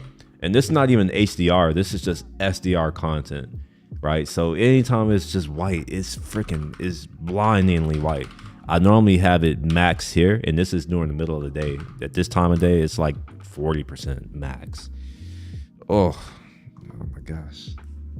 Yeah, I gotta turn this down. It's still too bright. All right, now we're good. All right, let's see here. Arguments indicate that the symbol inherits from and adds to parent. Wait, oh, that says augments, not arguments. Using name, pass, command line, configuring JS. Yeah. I used to know all the ins and outs of this, but I haven't like had to do any meaningful type of stuff like this in a while. Unfortunately, I quite liked dealing with this kind of stuff. You know what? Fuck, I don't even care anymore. It's not that important. I'm not going to worry about it for now. I'll deal with that later. We'll push it off as usual. So we have my check for PR. So we're going to do that. Now this is going to be a new request. It looks super bright. There's a slight glare of hue or bright light in the center of the screen now.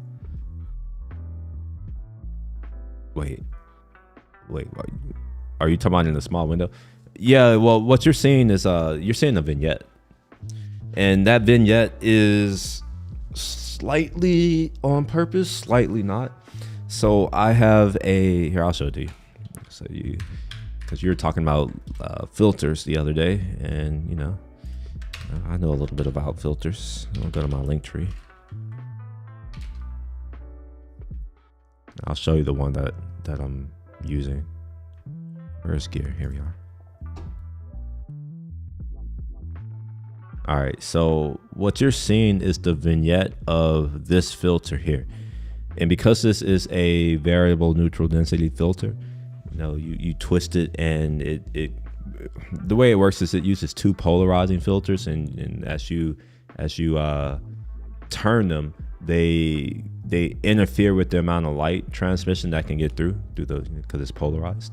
But because this is a variable ND filter, at the extreme ends, you know, between like basically at the highest stop at 5 stops, it's gonna add a vignette, a slight vignette. Now I could take off my 2 to 5 stop and put on my 6 to 9 stop. The problem with that is then it's just gonna be hard to expose for me. I'm a little dark, as you've noticed. Well, I'm not that dark, but I'm darker than the bright ass sun that's you know shining out there throughout the day. So I have it at 5 so that my light can actually expose me without me having to turn it up to like 80 to 100%. Now, if I had the 600D, which is I almost bought, not the D, the X. I almost bought that, but then I was just like, you know what? For once in my life, I will not get the most expensive thing possible. I regret it now, but as a result, I now have a 300 watt light that's not bright enough to actually illuminate me without turning the ISO on my camera to the max that I'm willing to accept, which is 12,800. So if I were to put the 6 to 9 stop on, well, to go from 5 to 6 stops, that's double. Or if you want to think about it in light transmission, it's halving the amount of light that's getting to the sensor. So as a result, you know, I use this. So there's a vignette because of that. Long story short, that's the TLDR. The vignette is due to my filter. Let's see. It doesn't show now when you switch to the code. Well, it's still there. You just don't see it. It's just that my camera window is smaller, so you won't see it as much. But I mean, I see it. I'm looking at it a little bit bigger than you are, and it's just around me. But that's okay, because that's what we're here for, right? We're here to see me. We want a halo around me. We want the glow. I want the glow.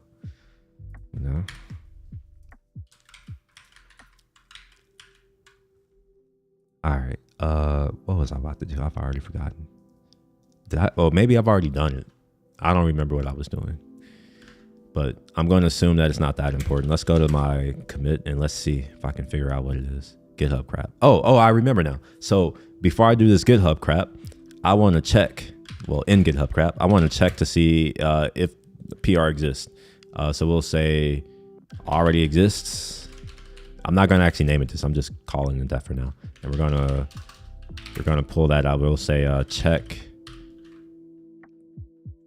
I called it check for PR. That's a stupid name. Yeah, I don't care. We'll take it. All right, so we're gonna do this. We're gonna say if already exists. Already exists. Now, wait. So we're gonna say if not already exists. Then we want to do these things. Otherwise, we don't want to. No, we're not going to do it. So we'll create the PR only if we need to. There we are. Now I want to put a breakpoint here because I'm not that confident this is going to work. I just wrote it literally. So we'll put 2 breakpoints. We'll put one there, one here. Except, wait, why is it? The fuck? All right. It seems like it needs to be recompiled, but that's fine. We'll dump this to here and let's see what happens. All right, cool. So we have already exists. So it should be true. Yes. And then if it's not already exist, then we'll do this crap. So we've now solved the problem. It will not insert a note anymore. However, oh shit, what is this? Why is this? PR URL. Oh, fuck. Oh, you know what? Even better. We will wrap all of this inside the thing. And normally I don't do this, but the alternative is I'm going to have to return early. And I don't want to return early right now. But eventually I'll fix it so that it's like that. So let's try this again. PR URL is not defined. It is defined now. Let's go ahead and let that go. Yeah, perfect. So now I didn't get a notification saying, oh wait, did I just get a notification before I talk shit? 909. Yeah, I didn't. Perfect. I didn't get the notification, which is good. That's what we want. Or did I get the notification? Let me make sure. 10:30. Yeah, look at that. The notification didn't come, so we're good. And if I go to GitHub, oh my gosh, it's stupidly bright. If I go to GitHub, I shouldn't have, yeah, I don't have a new one. All right, so we're good there. So I got to delete all of these. I'm gonna just do it the hard way. Just delete them manually.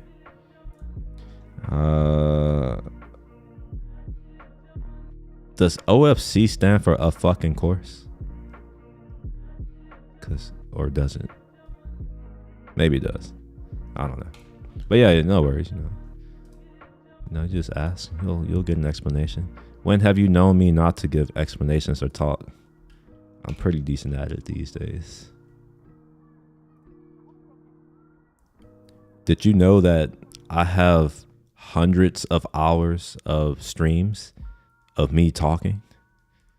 How many people do you know can talk for hundreds of hours about shit that's relevant or meaningful? All right, I think we're gonna close this. Delete. Yeah, cool. We should have 2 more. Go away. I don't want to. Go away. Okay. No, we have 3 more. Okay. Let's close the PR. Actually, you know what? We're gonna do a bit of a test. We're gonna delete everything. Unfortunately, I don't think I can delete them like I had to go into the actual interface and close these. So we're going to close all of the PRs and delete all of the branches. And then we're going to run the thing again. And when we come back, we should see some new PRs, or not new PRs, a new PR, just one. Let's put that there. All right. And we should see a message this time. So let's send the request. Okay, I don't know why I didn't do that, but this should say false this time. Yep, perfect, false. Okay. Yep, we get the notification. 10:45, 10:45, perfect. And then I can just click here to go to the PR. Look at that, we got the PR. There it goes. Oh, okay, I need to give this an alphabet. I don't want, oh my gosh. All right, I have to give this an alphabet. Damn it. Oh my gosh. I thought Nano ID only use alphabet stuff, but maybe not. I have another project on my machine. Let's go look at that I was using this to do it. The code, nope. All right, API.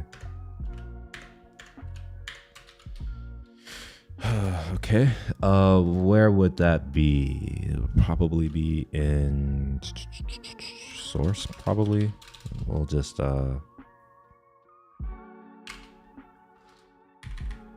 see, source, common, CUID. Oh, maybe it's CUID that did that, or maybe I do have a function for Nano. I hope I have a function for Nano. Generate key generator. Yeah, here we are. Yeah, so custom alphabet is a function. All right, so yeah, here's what I'm going to do. I'm literally just going to like take this. Oh, I can't, shit, god damn it, I'm gonna have to type this. I'm not typing this, screw that. I am not typing that. Open this file, just open the file. God damn it, why can't I open this file? Okay, that's fine.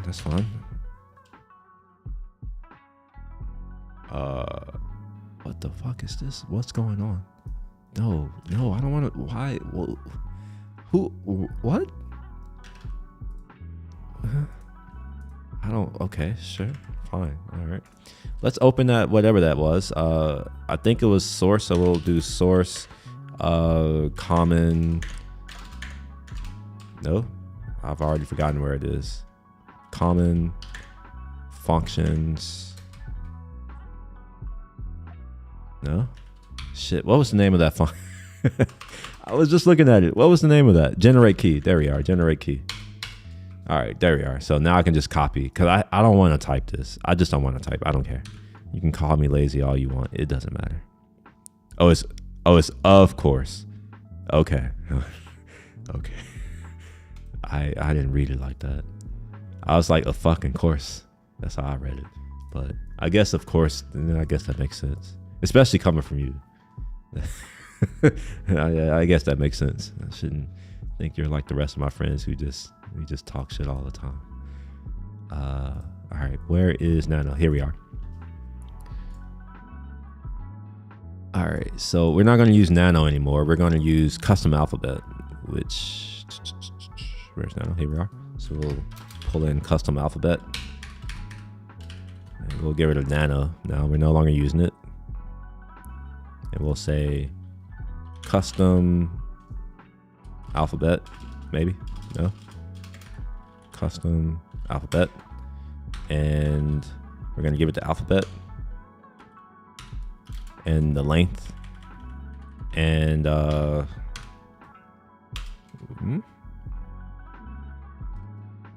this is not doing what I expected it to do.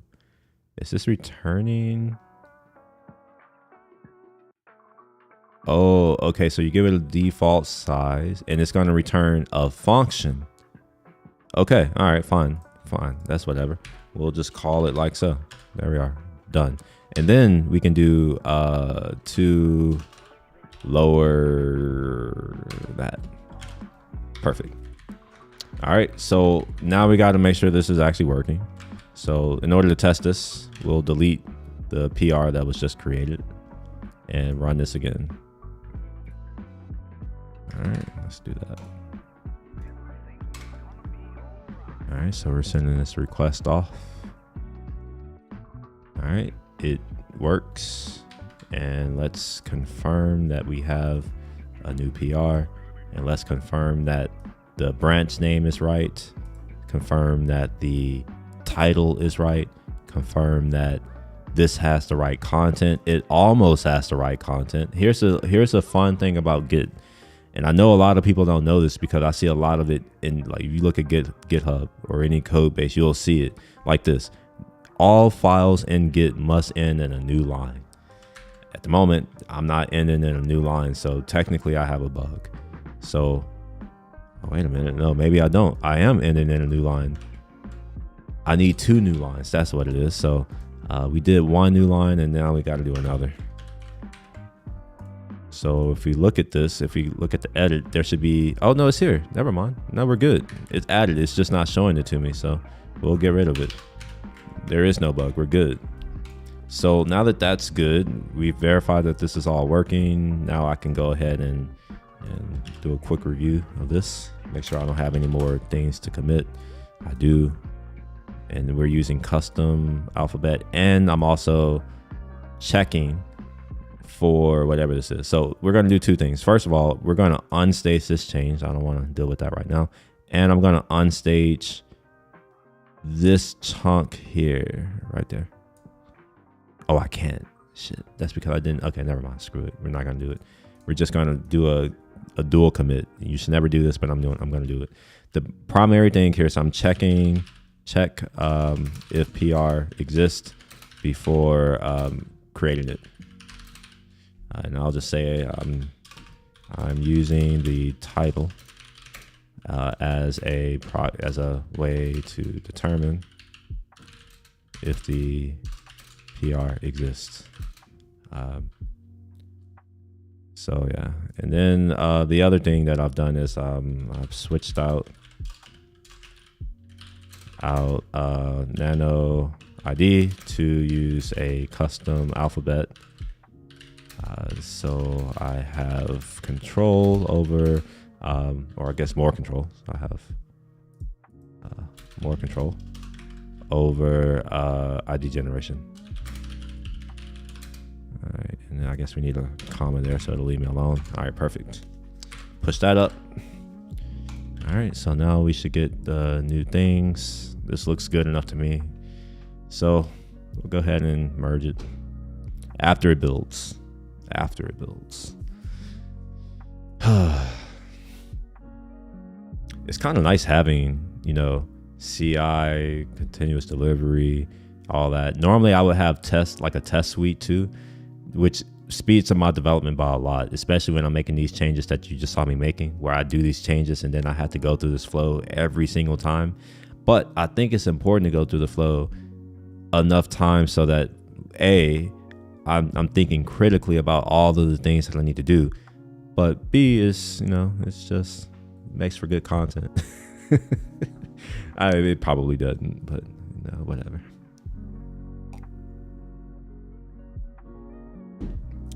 Come on, God damn it, you can do it. Quit pending. Normally takes about a minute and a half to build everything and deploy it again.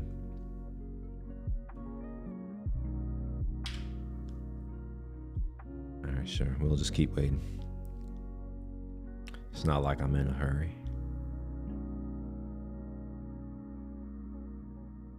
Ah, look at that. I can merge it now. Let's go ahead and do that.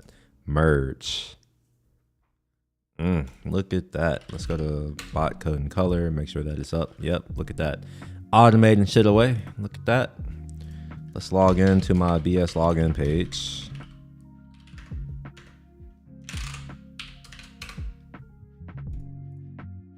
I really hope that's my password. I really don't know. Oh, look at that. Yes, perfect. Cool. So I'm not going to run it here because I would have to go and change all these keys because the keys on the server are not the same as the keys here for reasons, obvious reasons. This is, it's more secure. I have a local environment. That's what you've been looking at. But the production environment, I would have to create a new integration because the current integration key is expired because it only lasts for 2 weeks. I'm going to increase that to 30 days eventually. I don't even know why I'm storing this token, but whatever. I'll show it for now. And let's try to load some videos. Look at that. So we have the video. If we click on it, it takes me to the video. This is fine for now. I don't want it to do this in the future. What I want it to do is take me to a new page that's going to have some information, like here are your notes, and I will just read it from the database, from Git. Actually, it won't be in the database. What's in the database is the URL that I can pass into OctaKit. Look for that. See here, this URL. I can pass this URL into OctaKit, or even better, because this has the pull ID and I know what the repo is, I just go, oh wait, shit, never mind. Wait, why am I storing the pull request?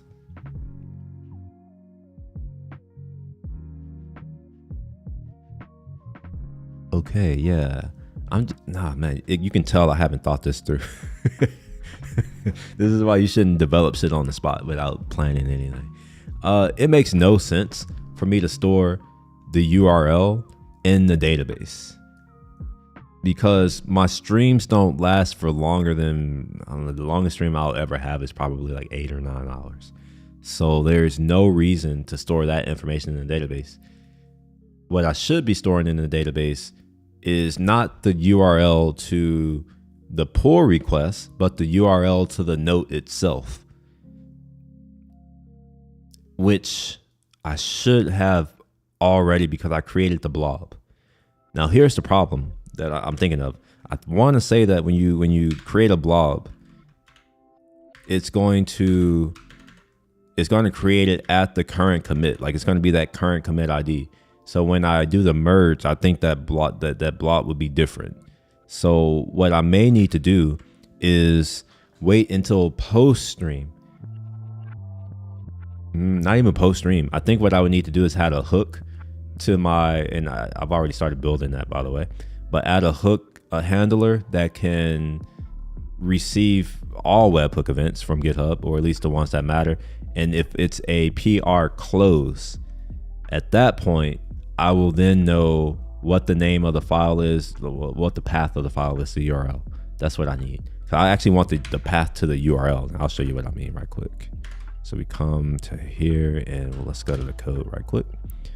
Oh, this is the wrong repo. Let's go to the right repo here.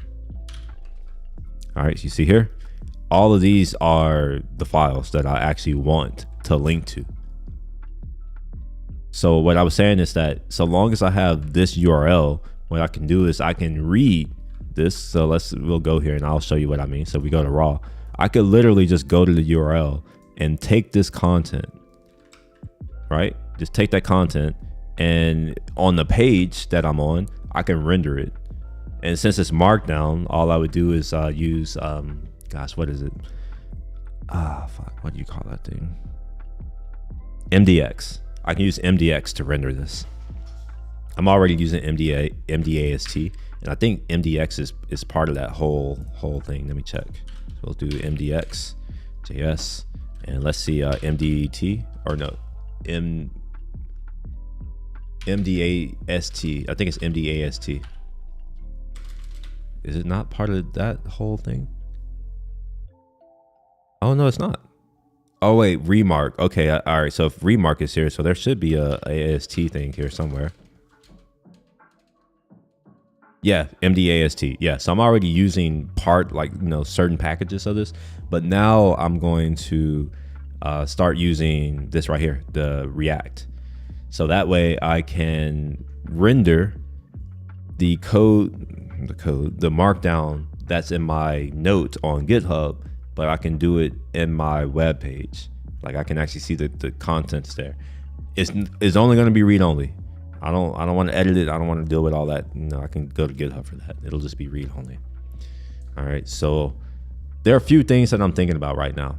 One is I kind of want to switch away from Next, because like dealing with Next and the UI stuff is a little more challenging for me. So I don't know when I want to do this migration. I don't want to do it now, but I know the longer that I push it off, the worse it'll be. I want to use Remix, and there's a reason why. I actually know Remix more than I know Next.js, But I started this project out with Next.js because initially it was just API shit until I realized that, oh, I need to provide a way for people to onboard, so that's actually what the web page that you're looking at, the shittily designed one, that's really the only point that exists. It gives me the ability to do OAuth authentication, like logging in, but it also gives me the ability to like easily do my integration. I can just click a button without having to like make all these curl requests and confuse myself. So I started building the UI for me so that I can make it easier to develop this.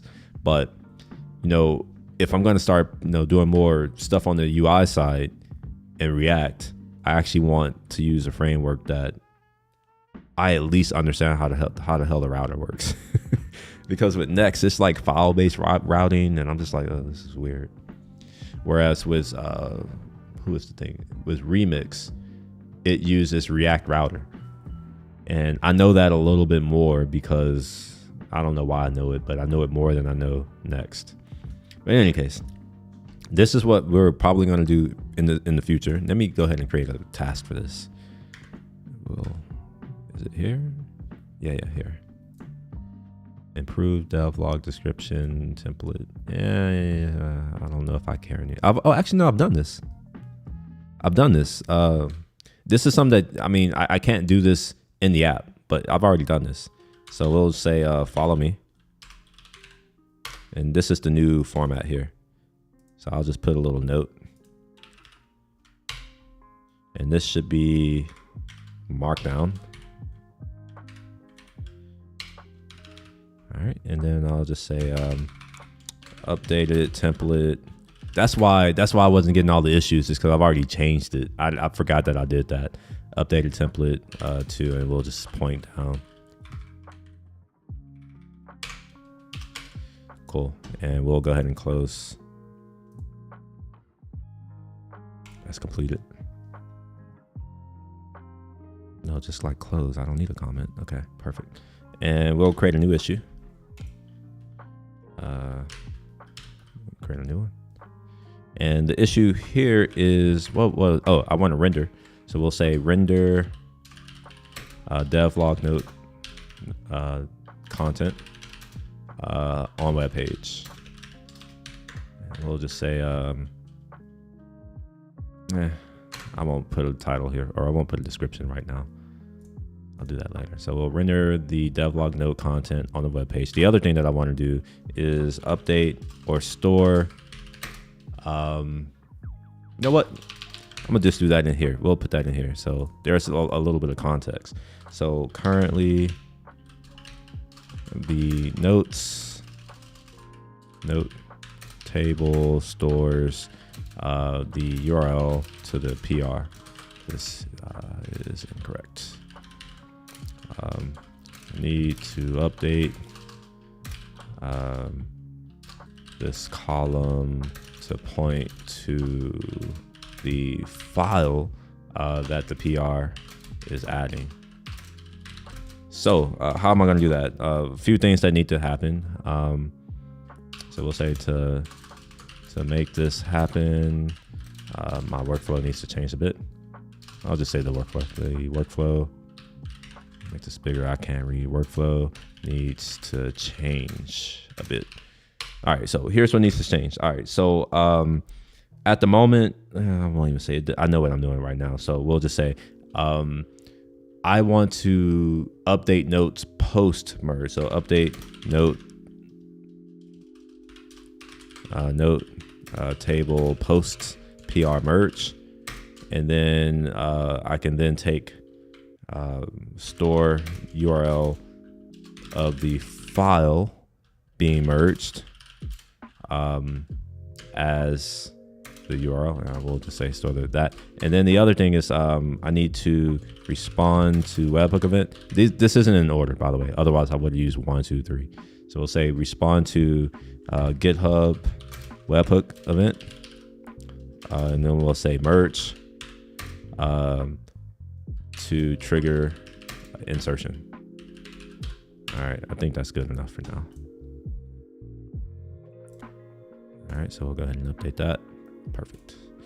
All right, so I now have at least something else that I can do later.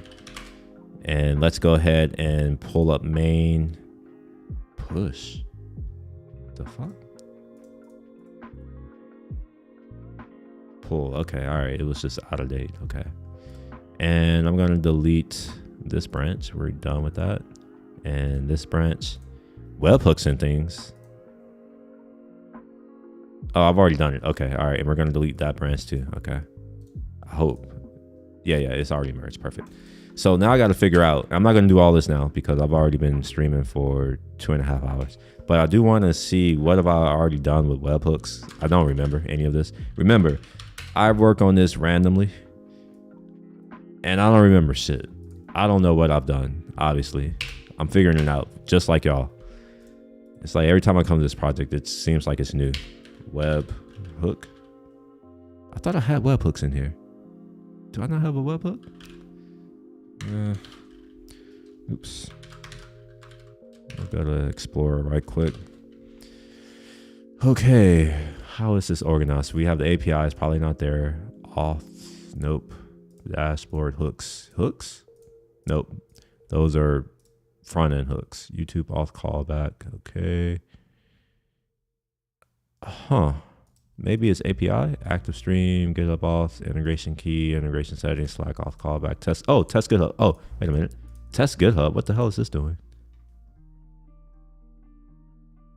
Oh, okay. I remember. So I created this so that I can easily test and I had forgotten about it. This thing right here doesn't do shit. I really don't need it. So I'm going to delete it.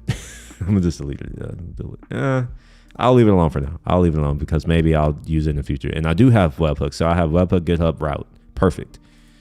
And yeah, so in order to get this webhook event, I'm going to have to do something. I'm going to have to create a tunnel. And I think I already have a script to do that in here somewhere. Script. Tunnel. I don't have it. Oh, no, I do. It's here. Okay, I do have it. Okay, perfect. I do have it. So I have to create another thing. And we'll do a yarn dev tunnel. Wait, what? Command dev tunnel. Did I not spell it right? Dev tunnel. Bullshit. Wait, I must have done something. I've done something.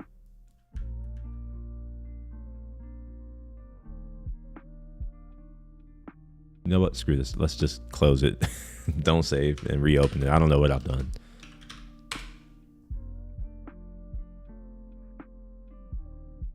I could have swore I just saw dev tunnel. You know what? I don't trust this shit for a second. Give me a second. This is the beauty of live streaming or just recording whatever the hell you're doing.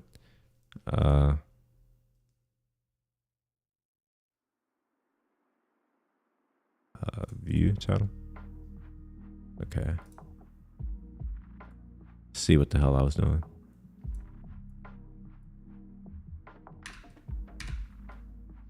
Dev proxy. Yeah, what the hell?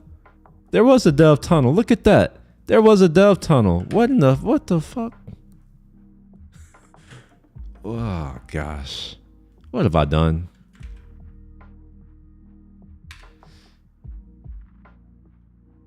What the fuck did I do? Don't save. All right, let's try this again. Oops.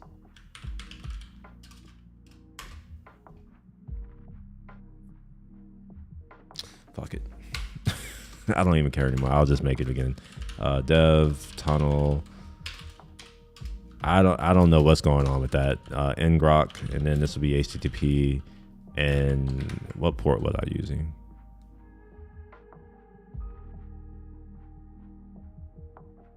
Wait a minute. I'm a little confused. What the hell is this? Let's go back a little bit more.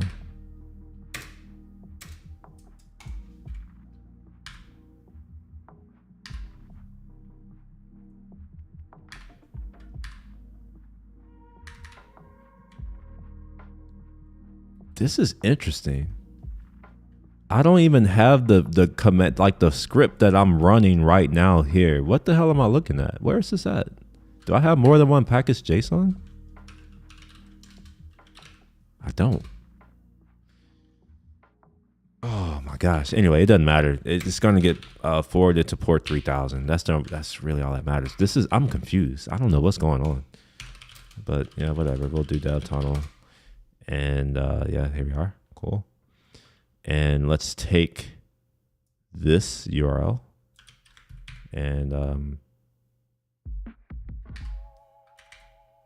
we'll go to GitHub.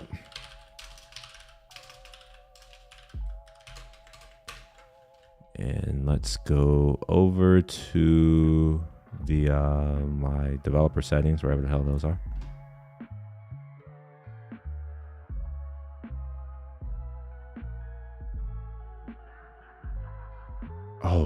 Oh, wait, generate YouTube titles and video. So here's the thing. Wait, am I using YTT Gen? I don't know if I am. All right, so before, all right, I know what I need to do. Damn it. I can't do that other thing first, and I'm not gonna do it now anyways, but there's something else that needs to happen. I need to integrate GitHub OAuth flow.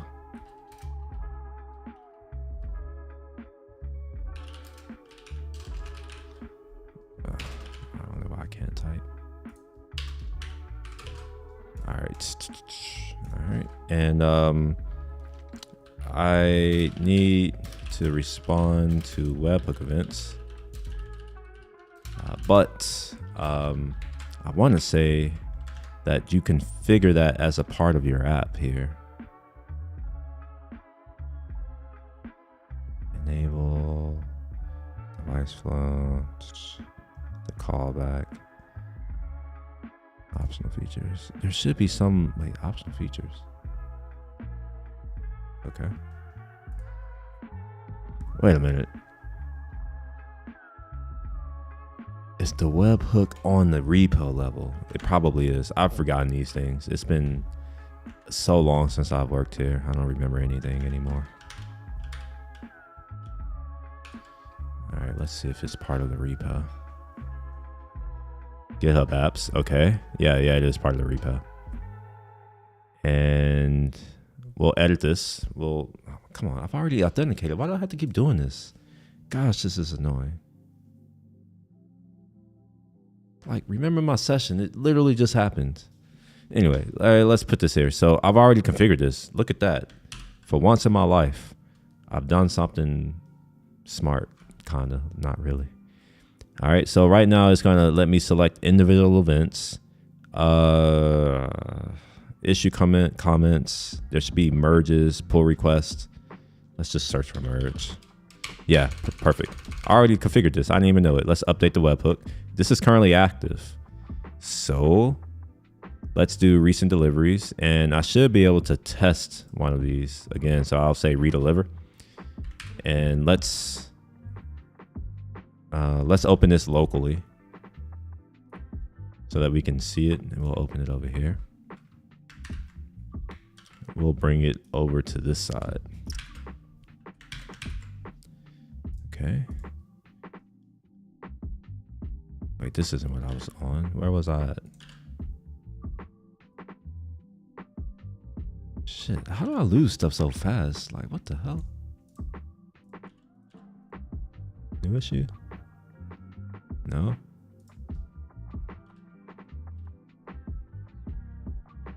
Wait, did I literally lose where the hell I was that quick? Oh my gosh. This is annoying. Okay, here we are. Cool. So we'll go to responses. Yeah, we don't really care. And right now we don't see anything. So let's just say redeliver. Yes, god damn it. I just clicked it. Yeah, here we are. So look, we get and it's saying an internal error. And that's because I want to say that's what I'm returning at the moment. So let's look at the terminal, the right terminal, and cannot read properties of undefined body. All right, this is here. And it's saying that there's no body. So yeah, let's just throw a breakpoint here and redeliver this. We'll replay. guess we'll just redeliver. Screw it. Come here, redeliver. Yes. Perfect. So it's saying that there's no body. I don't know what the hell's on this request, but we can come into the debug and look. All right, so we get back proxy. This is wrong. Yeah, something about this is just not right. It's not even the right type. Oh, it's going through the proxy. Okay. So what I may need to do or figure out is how, actually, before I do that, let me just look at the actual post that I get back. So there is a body. There's definitely a body. This is all of the information that I'm getting. So yeah, I got to figure out why in the hell it's not doing the things that I would expect it to be doing. I don't know.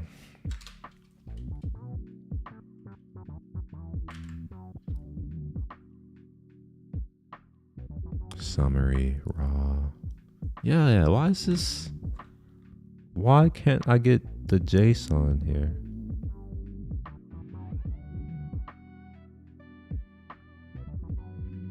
Oh, wait a minute. Let's try this again. We will do this again, redeliver. Let's see where this actually fails. Okay, body. What do we get back here? We get back open. So there's actually a body here. It seems like I'm looking for the wrong thing. And wait, action created, body, comment, body. Okay, I see what's happening here. So it's the action is wrong at the moment.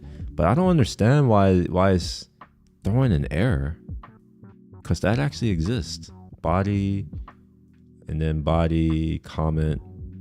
Okay, that may be why it's failing here. So we'll say body, like so, that should be there. And then we'll say comment dot body. To be fair, this is the wrong things that I don't really care about this. This is the wrong event. So we'll just go ahead and finish it off. I don't really care if it fails. What I want to do is look for a PR closed or merged or something like that. So let's see what happens. I'm gonna just merge this right quick, and we should see an event pop up here, hopefully, if I'm not mistaken. So we'll go ahead and merge it. Okay, we get the event, and let's inspect said event. And it's easier for me to inspect it over here. So we'll just come over here, and we'll see that we have all of this information. Some of this information is really important to me. The rest of it is, I don't really give a shit. So let's find the things that I actually care about. Remember, I was saying that I need the file that's being merged. So let's see if we can figure out what's being merged. Okay, I'm not going to look at it like this. This is too much effort. We're going to dump this in this tool here. I don't need to see all that. Okay.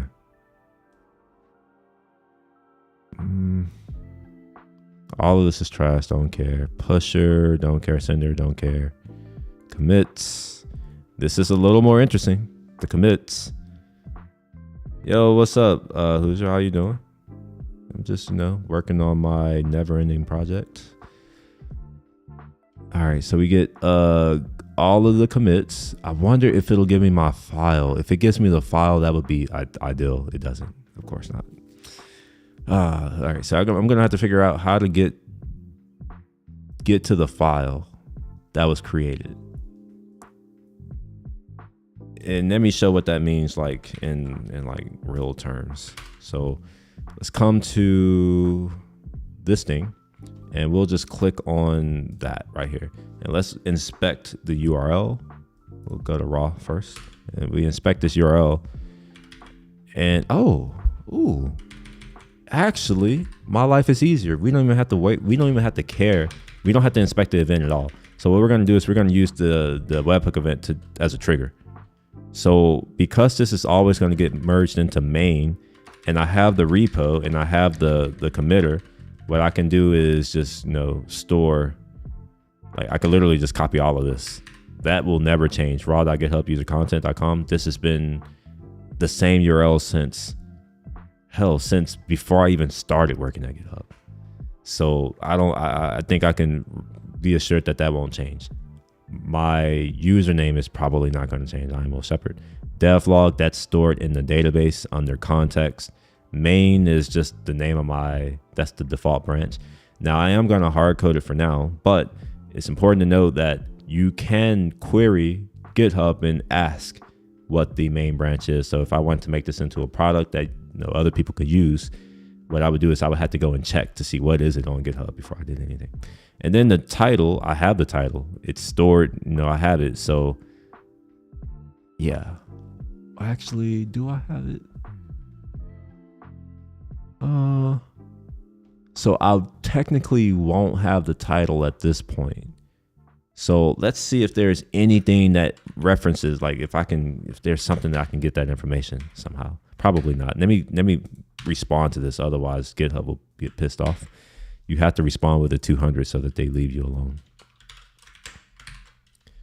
All right, let's see if there's anything in here with 2024. Look at that. Look at that. Is here. Perfect. So what I can do is I can just go to the first commit. I think these are in order. Let me see. Timestamp 2024. What time? 2050. All right. What is this? Timestamp 18. Okay. So it's in reverse order. So what I can do is I can go to this commits here and just go to the last commit. That's just length -1, and I get the last commit. And this commit is an object. So what I would do is I would just say, all right, once I'm at that commit, we would go to which one of these? I just saw it. Oh, we'll go to added, which is an array. Oh gosh, this is gonna be, oh man. I can't be, well, you know what? I can be assured so long as I don't do anything extra. So long as I don't add new files, we're good. But the second I add a new file, this will not work. I wouldn't know which one. But yeah, all right. So we have a fairly decent path forward.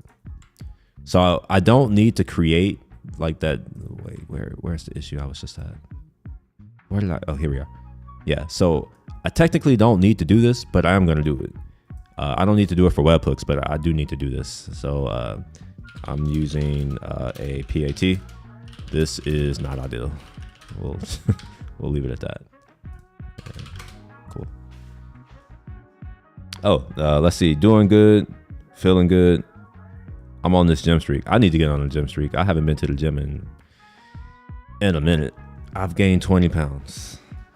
And it's all because I'm over here trying to do this stream stuff. So this is what I've been prioritizing. So, if you're watching this, help me out, help a brother out. Give me some likes, some follows, some subscriptions, all that thing. Like, make me feel like it's worth it investing my time in here trying to show stuff to other people instead of being in the gym and focusing on something that's more important. How's the progress on your project? Well, it depends. I have a lot of projects, but if you're talking about this one, it's fine, I suppose. I merged these today, I think. So we did this. We added Slack OAuth support. That's done. I corrected branch naming. There's some other things, but it's high level. And I also fixed the Superbase issue. They changed the host, the port, the username, as well as the password to the database. And that threw me for a loop. I also addressed the issue that I faced earlier with GitHub. My personal access token had expired. Hence the reason why I'm like, I need to integrate OAuth for GitHub so that, all that's just handled. I would be doing it, but it'll be handled in the future, so I don't have to do it again. And I can also revoke tokens and all that other kind of crap. So, it's coming along. And I just realized that I already had some things for webhooks I didn't realize. So that's what you were kind of just seeing. I need to update this so that, I figure out what event this is first, and then I handle it accordingly. So what I'll likely do is I'll do some inspection of the event, figure out what it is, and I'll probably use a case statement to to conditionally run certain functions based off of the type of event that I'm receiving. The only event that I care about at the moment is a merge event or a close event or whatever it is on a PR. Actually, let's see. It's literally here. What is this event called? Ref. Yeah. Let's see. Type maybe. No. Event. Huh. Well. Action maybe. Shit. What is it called? It is action. How come I can't find action? What the hell? Action is the thing here. All right. Whatever. I can't find it, but basically, depending on what kind of whatever this is, I need to react differently. And unfortunately, I don't know what kind of event this is right now, but I can find out fairly easily. So let's go and find out.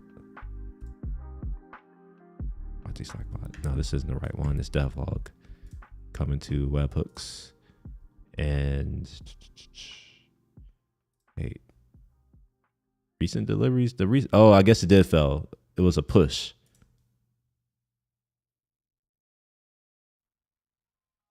Oh, it's a push event. Interesting. All right, whatever. It doesn't matter. I now know what I need to do in the future, so we'll get that sorted in another time. Let's see. Great work. Why is this so small now? Oh, I remember. I jacked it up earlier. There we go. Let's just move this around. Make it a little bit bigger. Okay. No, that didn't work. There we go. Yeah, there we go. Look at that. Look at that. That will lock it. So great work. I don't really know what's going on with all the code, but the completed check looks good. Oh, that makes two of us, bro. I don't know what the hell is going on either. If you watch the VOD, you will hear me say that half the time when I'm coming back to this, I'm figuring it out. I actually don't remember any of this shit. And that happens with a lot of once, especially when you build bigger systems. Like I built one project and I don't know how many lines of code it is, but last time I did a check, it had over 1,000 files. I want to say it was over 40,000 lines of code. At a certain point, I don't know what the hell is going on either. I mostly rely on patterns and the bigger thing, and then I'll try to I kind of have an idea of where things are just based off of I've been doing this kind of work for almost 15 years now. So certain things I can kind of suss out, but yeah, I'm kind of like you. I don't know what's going on. I figure it out. And no, my job in the past, I had a consulting job, which saw me going into Fortune 500 and 200 companies, and they would bring me in to build or extend some of their systems. And I got really, really, really good at going into a place not knowing anything about what's going on and being able to be productive and get something done and accomplished. That is a skill set, though. It takes, yeah, it takes time to get good at that kind of stuff, like searching for information, understanding where things could be, being able to quickly browse code and get a good handle of what it does, even if there's no documentation. Just having an idea of how these systems work in your head in a mental model helps a lot.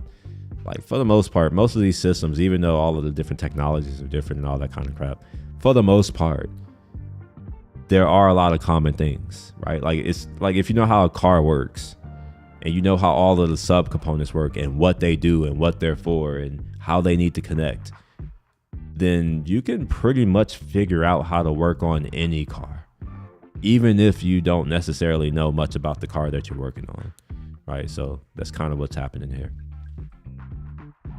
All right, anyway, so I'm done with the coding part of this. I'm done with this. I've been streaming for damn near 3 hours. I've streamed for 5.5 hours today. So I'm going to push it to you all. Oh, before I finish, let me add my my dev tunnel right quick. So add proxy or dev tunnel. This is technically, yeah, tunnel. Add tunnel for webhooks.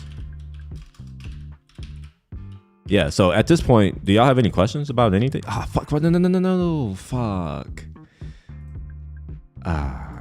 Shit. I don't care. Fuck it. Yeah, do y'all have any questions about anything? Y'all wanna talk about something? No. y'all excited about me getting this Vision Pro? What y'all want to see? I'm going to do, some people are saying I should do a video and all that kind of crap. I was just planning on doing a live stream, but what kind of stuff do y'all want to know about Vision Pro? Sounds tough, especially without comments. Everyone has a different way of writing code. Yeah, it's all the same.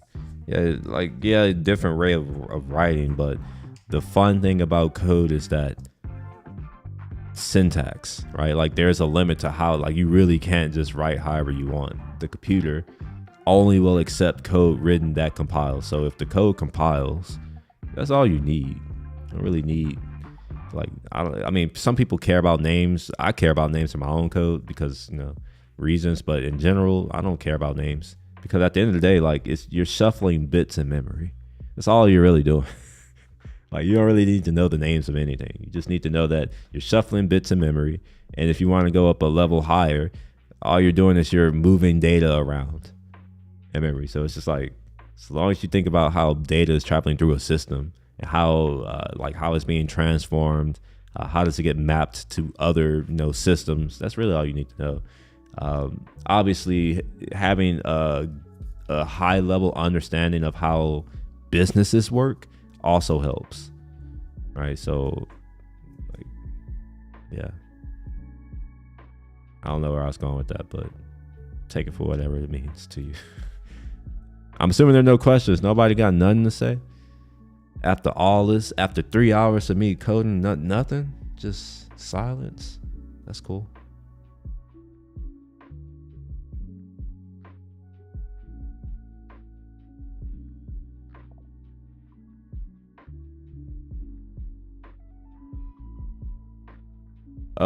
Who is the target person Apple is marketing the Vision Pro to? To be honest, it's unclear. I think that they're marketing really to early adopters, to people like, when I say early adopters, I mean like Apple fans who are early adopters of any technology that they make. That's kind of what I think it is. It's very much a first generation product. It is very expensive, and I think they made it expensive, well, for several reasons. Number one is it's just expensive. Like, it has an M2 chip, the cheapest M2 chip that you're about to buy, you know, with these specs are probably going to be in a Mac Mini, and that's, you know, that's a Mac Mini. You know, it has M2. The other thing is, you know, the storage. You know, at least they start at 256, which is pretty large for a VR headset, I think. But the biggest cost, and I don't think a lot of people are thinking about this, is using a new display technology. Like, this is actually what I'm really, really excited about. I don't really care about VR, AR, and all that shit. I'm just getting it because it's a new thing. It's Apple, and I can. I'm gonna be honest. Like, I do a lot of shit just because I can. And you know, I think that they're really just marketing towards developers and early adopters at this point. It's very much a visionary product, and I'm not trying to, this isn't a pun. I mean, like, this is more like, I think this is where current Apple leadership, I think this is where they see things going in the next 10 to 20 years. So yeah, it's going to be like the opinion makers, you know, the thought leaders. That's what I mean. The thought leaders, early adopters, developers, people who are really, really into AR and all that kind of crap. And yeah. So the VR is mixed reality. So it's augmented reality along with virtual reality, along with mixed reality, meaning that, you know, it's both. So it's not like all the other headsets where it's just like you put the goggles on and you're in another place. This is, you put the goggles on and you can be in your environment. But if you choose to, you can, they have a little dial on the top that allows you to mix in the virtual environment to the point to where you can go, to where you can go all the way into the virtual environment. I'll pull up the whatever the hell is the thing. Let me stop all this development shit first. I don't like having all this stuff running. All right, we'll close all of that. Close that. Don't need that. Don't care anymore. Ah, shit. I did the wrong thing. We'll close that and move this back over here. Cool. All right, and we'll close this.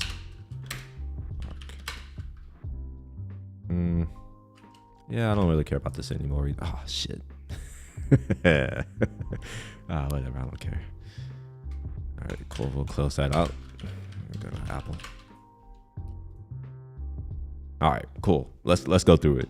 Let me read some of this first.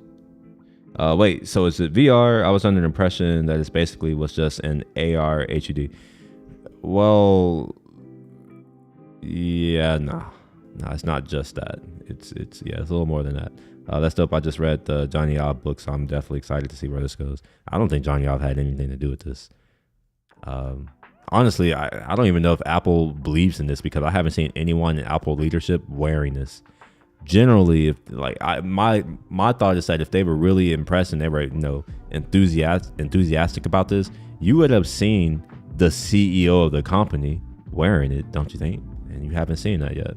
Anyway, let's try to see if we can find out some of these things. All right, so this is one of the use cases that I'm really interested in, is being able to, on a plane, or if I want to go work at the office. I have a co-working office that I never go to, but it's right down the street. Like if I want to go to the office and use my laptop, I can have like this monitors, like screens, kind of like I have here right now. I have 1, 2, 3, 4, 5 monitors going on here. With the Vision Pro, maybe I can get to a point to where like I no longer have to have 5 monitors.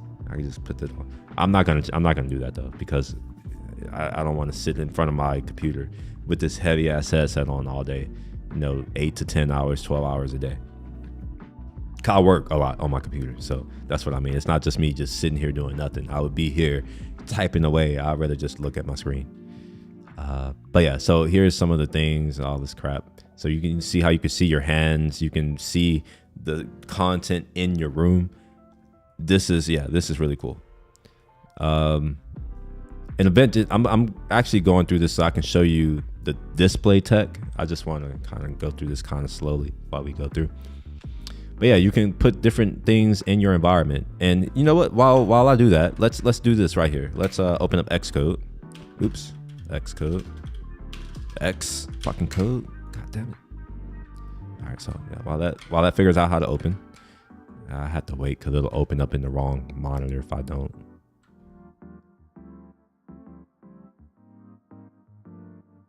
Wait, where the hell is Xcode at? What the fuck? All right, give me a second, y'all. Okay, all right. It just took forever in a day. Okay, so we're gonna open up an existing project. I'm curious. Are you still online, Elizabeth?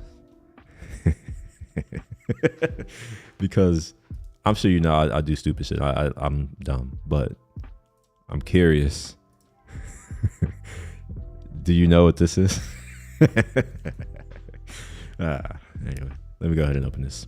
So while that's opening, let's go and look at this shit. So you see here how you're able to put people around in space.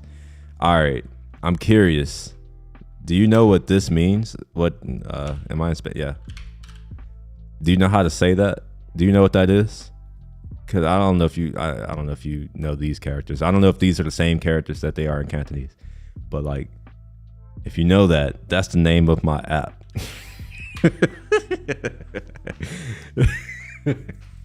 It's like it's a play on words. Yeah, it's that. Oh, okay. So you know what it is then. I know it's like it's a filler word, but it seems like you can. It seems like you know. Yeah, I think you understand the play on words, and it should be even more funny that it's me saying it. But yeah, anyway, let's go down and look at some specs. Look at this. It's just a nice product. One of these I'm gonna just put it away. I have a safety deposit box. I'm gonna just throw it in. Hopefully I'll make some money in 10 or 20 years from it. Let's go to the specs eventually when we get there, maybe. Yeah, it's also, look at the packaging though. Like they're putting an M2 chip in here. And we're gonna go through some of these things in a bit once it actually gets there. What is this? I guess we'll go through it here. Yeah, it's got spatial audio, eye tracking, and we'll get into the cameras and all that kind of stuff. It has world tracking, which is using cameras, and you have to do that to account for the drift that are in the IMUs. And it has 4 IMUs, 4 of them, which is insane. So yeah, they're using cameras to correct for drift because IMUs are going to drift. Yeah, here you are. They have the M2 chip, and they also have their new reality chip, their R1 chip, which is for all of the reality processing, like mapping things in your environment, that kind of thing. And yeah, privacy, BBS. Wait, where are the specs? Okay, here we are. Yeah, so here are the capacities. I got the 512 and the 256. And the display, this is where things get interesting. Ignore the 23 million pixels. It doesn't matter that much. 3D display system, that just means it's 2. So 2. But here's the thing that's special. Micro OLED. Okay? Now, typical OLED, that TV over there, your phone, all that kind of crap. They put it on, like, OLED is built on top of a glass backplate, like glass. And the pixels, or whatever you want to call them, subpixels, they're kind of far apart. They're spaced far apart because it's on glass, and all the transistors and all that, not transistors, I'm sorry, all of the cathode and anode, like all that shit, like that all has to be basically like put on that glass substrate. With micro OLED, they're using actual lithography, the same process that they use to build computer chips. So effectively, instead of putting OLED components on a glass backplane or backplate or whatever you want to call it, it's being put on silicon. And imagine you had a chip. Like think of a CMOS sensor, but even better. Think of a CMOS sensor in a camera, where the actual chip is the thing doing the thing. It's like that here, where like the actual chip is the display. So micro OLED is a game changer. It doesn't exist on anything else. And look at this, 7.5 micron pixel pitch, the distance between all the pixels.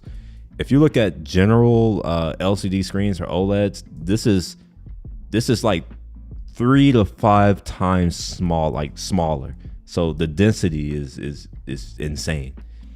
Here's something that I'm not really excited about. It only supports 92% of DCI-P3.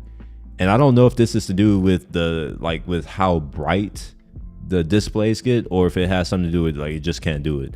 But this is kind of a disappointment because, I was thinking that I can use this device to like do photography, editing photos, or like doing video, or like doing like design or drawing, that kind of crap. At 92%, this is terrible. Especially when you compare it to something like my display that I'm looking at now, which I think is 100% or close to 100%. It has refresh rates of 90, 96, and 100. This is important because a lot of content, like videos and all that kind of stuff, is going to be in 24 frames per second.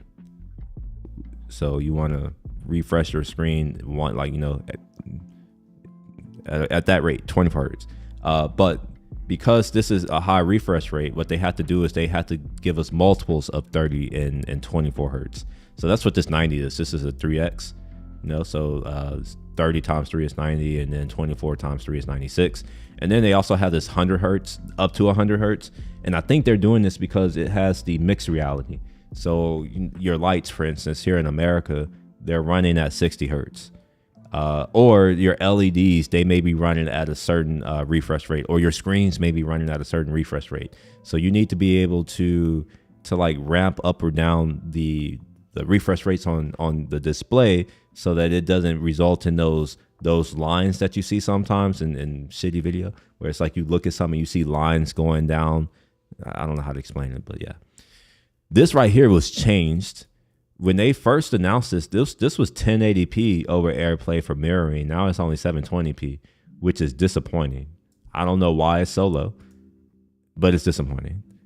But yeah, here are the chips. It's got an 8-core CPU with 4 performance cores and 4 efficiency cores. I'm very disappointed that they didn't put the M3 chip in here. For the amount of money that I am paying for this, I expect the latest, but whatever. I don't know. I care, but obviously I don't care enough to not buy it. It's got the 10-core GPU. I really wish it was M3 because we could have got a 12 or 14-core GPU. Really important on this type of device where we're going to be doing a lot of spatial computing. But maybe it's this right here that's doing it. The R1 maybe.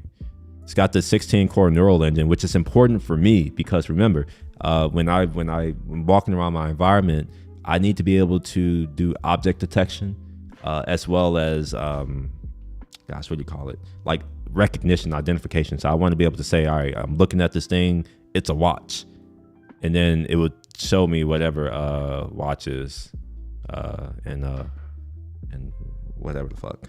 I can't even think of the language name. Chinese, yeah, that word. That. This R1 chip, yeah, they don't really get into the details here. This 12 millisecond photon to photon latency, I'm actually, this could be good, but what this means is that, the camera that's pointing out into the world, the ones that are going into your eyes, like there's going to be some delay because it has to get processed through the M2 and R1. So it takes 12 milliseconds for it to capture, do all of the processing and all of the perspective corrections, all of the things, and then to actually show you. So I don't know how I'm going to react to this, because if I'm wearing this around my environment and I'm looking left to right and there's a lag, I don't know how I'll deal with that, but we'll see. And for some odd reason, they're talking about memory bandwidth. I don't know if I should care, but maybe I should. Camera, we have a stereoscopic 3D main camera system. It's just like two cameras in your eyes. Spatial photo video capture. I've actually been capturing spatial video on my iPhone over the past week, so that when I do get this vision, I can see if it's actually something important or if it's just trash. 6.5 megapixel stereo megapixel, so that's per camera. It's a little low, but whatever. I don't care that much, because I'm not confident that I'll even be able to share my photos with other people in spatial, because the damn thing is $3,500. Like, I know that's not that big of a deal for me, but I think that's actually unobtainable for most people, unfortunately. So yeah, normally I would want more megapixels in my camera so I can get sharper images. I would prefer maybe a larger aperture so I can get more light and lower light, but no. Second generation, maybe third generation, maybe we'll get it. Sensors, we get 2 high resolution main cameras, we just said that. 6 road facing tracking cameras, these are the ones that are going to be on the outside edges. 4 eye tracking cameras, a true depth camera, a LiDAR scanner, the 4 IMUs that I was talking about, the flicker sensor so it can like ramp up so you don't see flicker, and an ambient light sensor. Screw the last 4, or the last, all of these. All of these sensors here, you have 2, 8, 12, 13 cameras, along with a LiDAR scanner with these IMUs. They're putting a lot of hardware in this thing. It's a lot of hardware. So while, yeah, it is expensive, I'm looking at this as like, all right, I'm getting M2, I'm getting this new R1 shit. I'm getting 13 sensors or 13 cameras, all the crap that comes in the box, and then as new as Apple, obviously you have to pay the Apple tax, whatever, just pay it. And yeah, I'm actually interested to see how this is going to work. And you have iris-based biometric authentication. So this means that, especially for you, Elizabeth, you may not be able to play with this. Also, you said you can't see. You have to put like the Zeiss lenses. Like, they have these inserts that you have to buy, and it's prescription, and they're $99. And as far as I know, there's no profile. But if you really want to try, just go get them. You can maybe pop it in. I don't know. Don't quote me. Don't do that. Maybe I may have to do it just to see if if it's even possible. Maybe I'll do it as a video. Maybe. Anyways, it has the H2 chip. And the H2 chip is the one that's in the AirPod Pro 2s. Even the AirPod Pro Maxes don't have. And it does make a huge difference.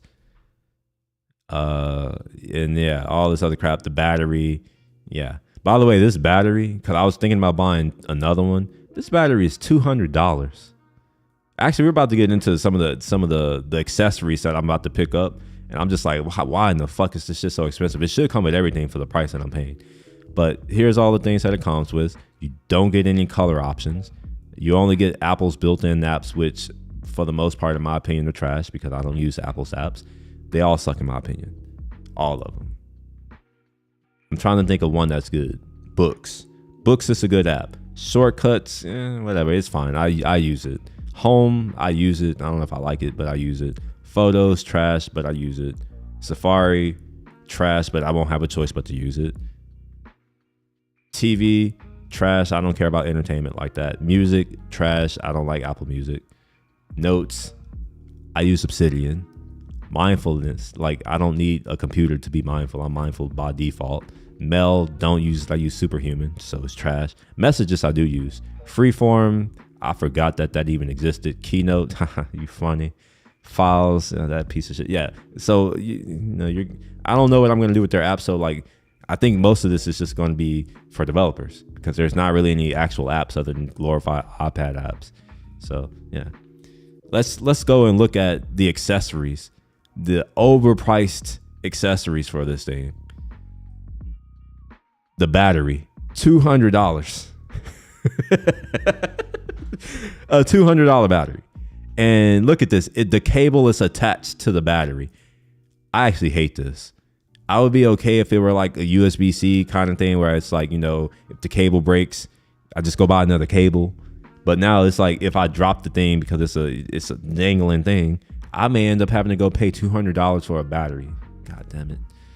Or this Apple Vision Pro case, which I was planning to go pick up. I was going to get it from the Apple store probably Friday or Saturday next week. $200 for a case. For a case. $200 for a case. Okay. All right, Apple. You filling yourself with this, but you know what? It's the early adopter tax. They know the people who are buying this, they have it. So yeah, they say it ain't tricking if you got it. So I guess I guess this is where we at. And by the way, these are the nice optical inserts Elizabeth I was talking about, but these are prescription. So you don't just get them. You have to like get the ones for you. And I don't know how these work. I guess you can put them in after the fact. I don't know. I really don't know how this is going to work.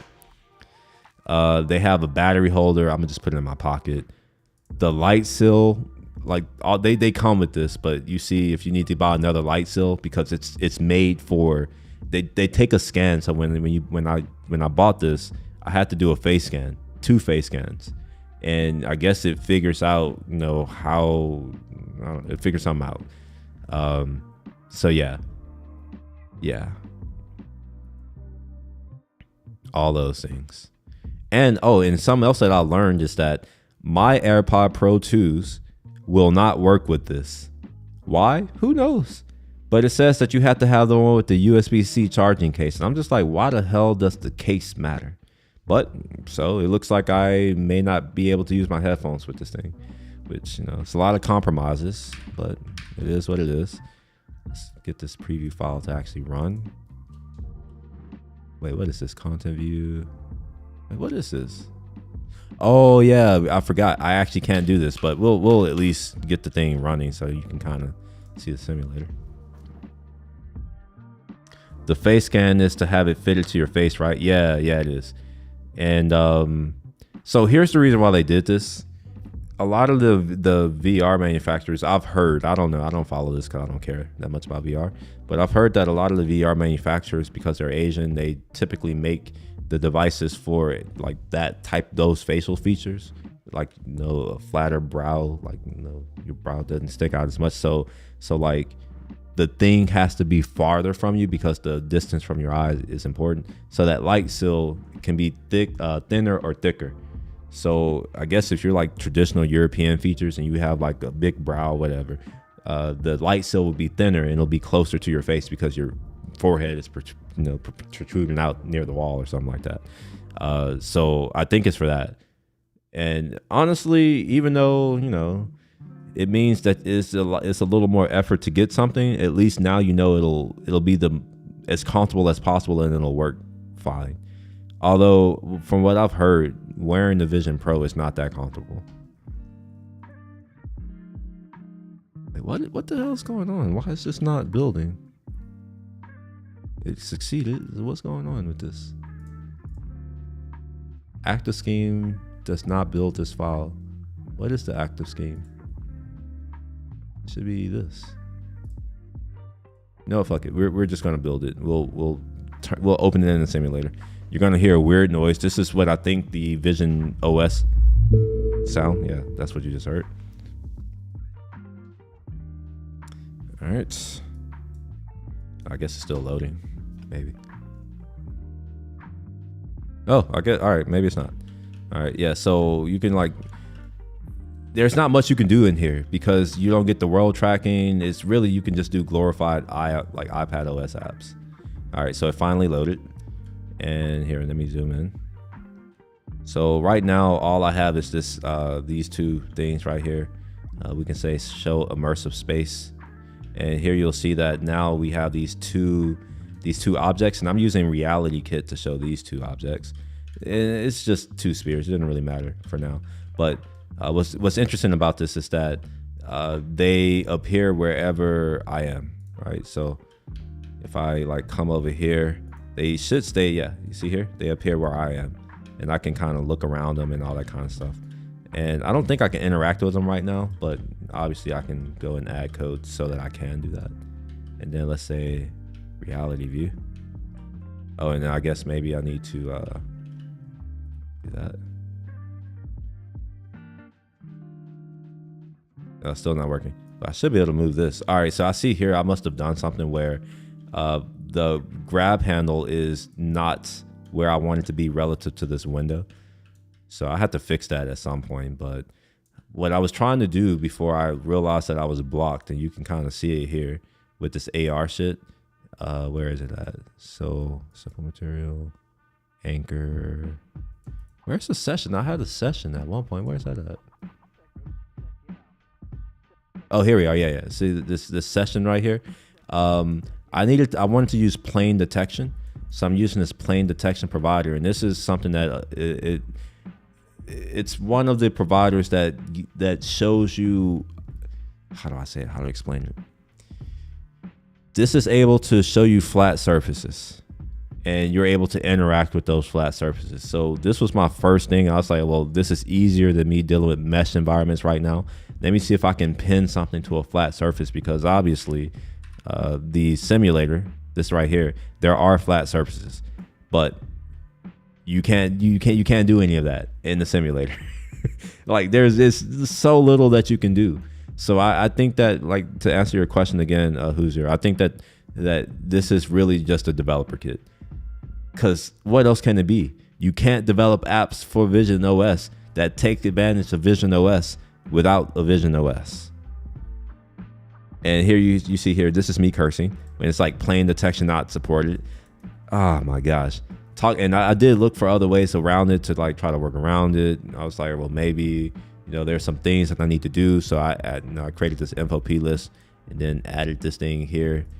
Nothing. And then I learned that it's just not supported. So yeah, all that to say, the app that I was like, let me see how far I can get without the Vision. Now I can't work on it until I get the Vision.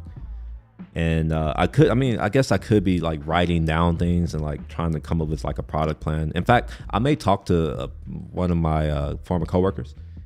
She was our principal product manager. So I may talk to her about like to see if she's down to kind of help me think through this and put together like, I guess like something that I can work on.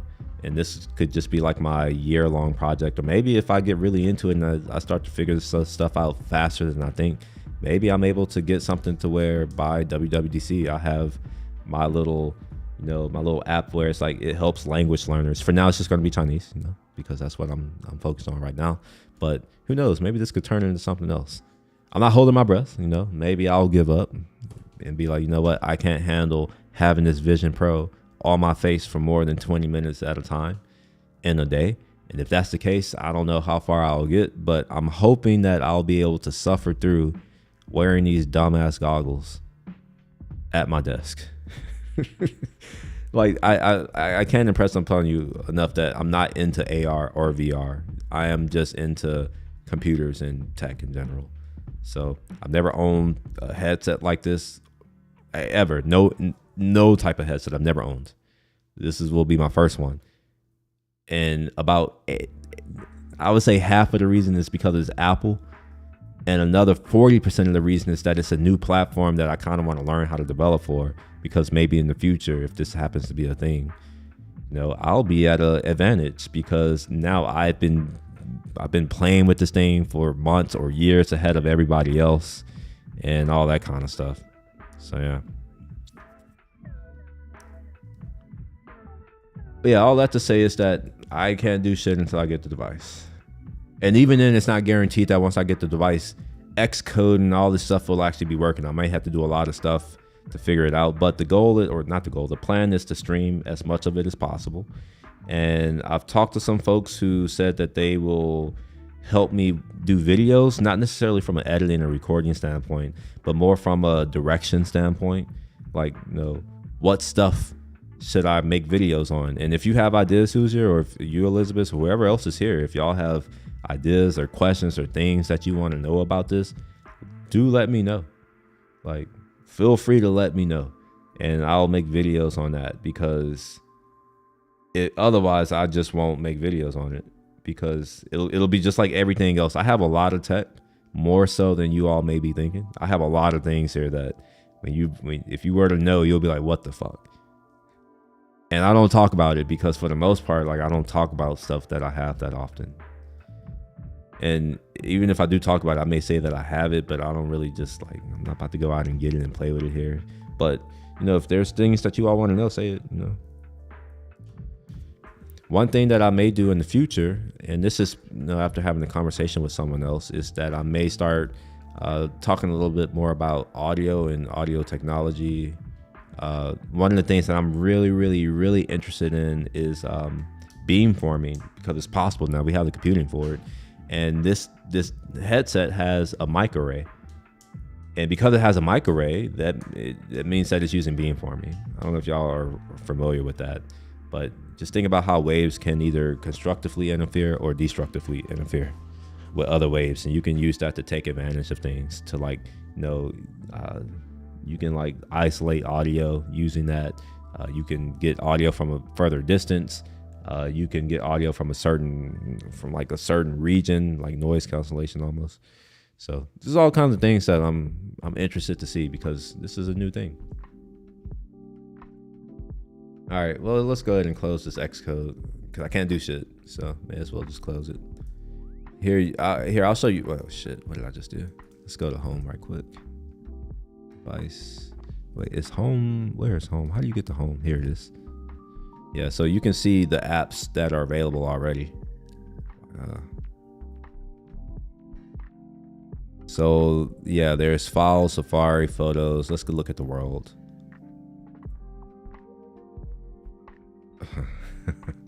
Okay, I know why I quit. Ah, shit, it's gonna keep doing it. All right. I don't think I have this like, this is something else that I did a long time ago. I don't know if this still exists. See if Safari at least works. Yeah, it does. And you should be able to, like, do this, make it bigger. And let's see if we can watch YouTube. YouTube.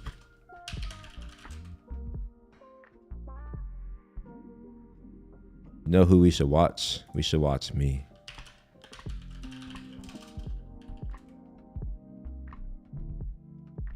God damn it. Enter. Do I have to click search? What the fuck?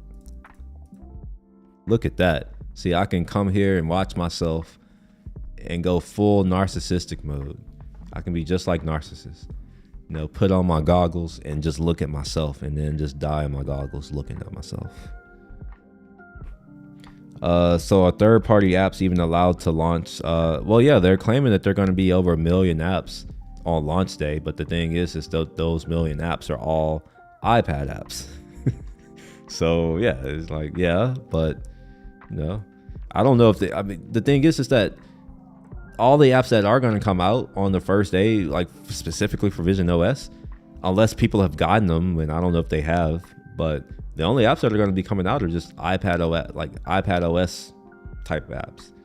Like, they don't really, they just exist like this. To me, this isn't that's not that cool. I wonder if I can get the App Store. Is the App Store available here right now? Go away. See. No.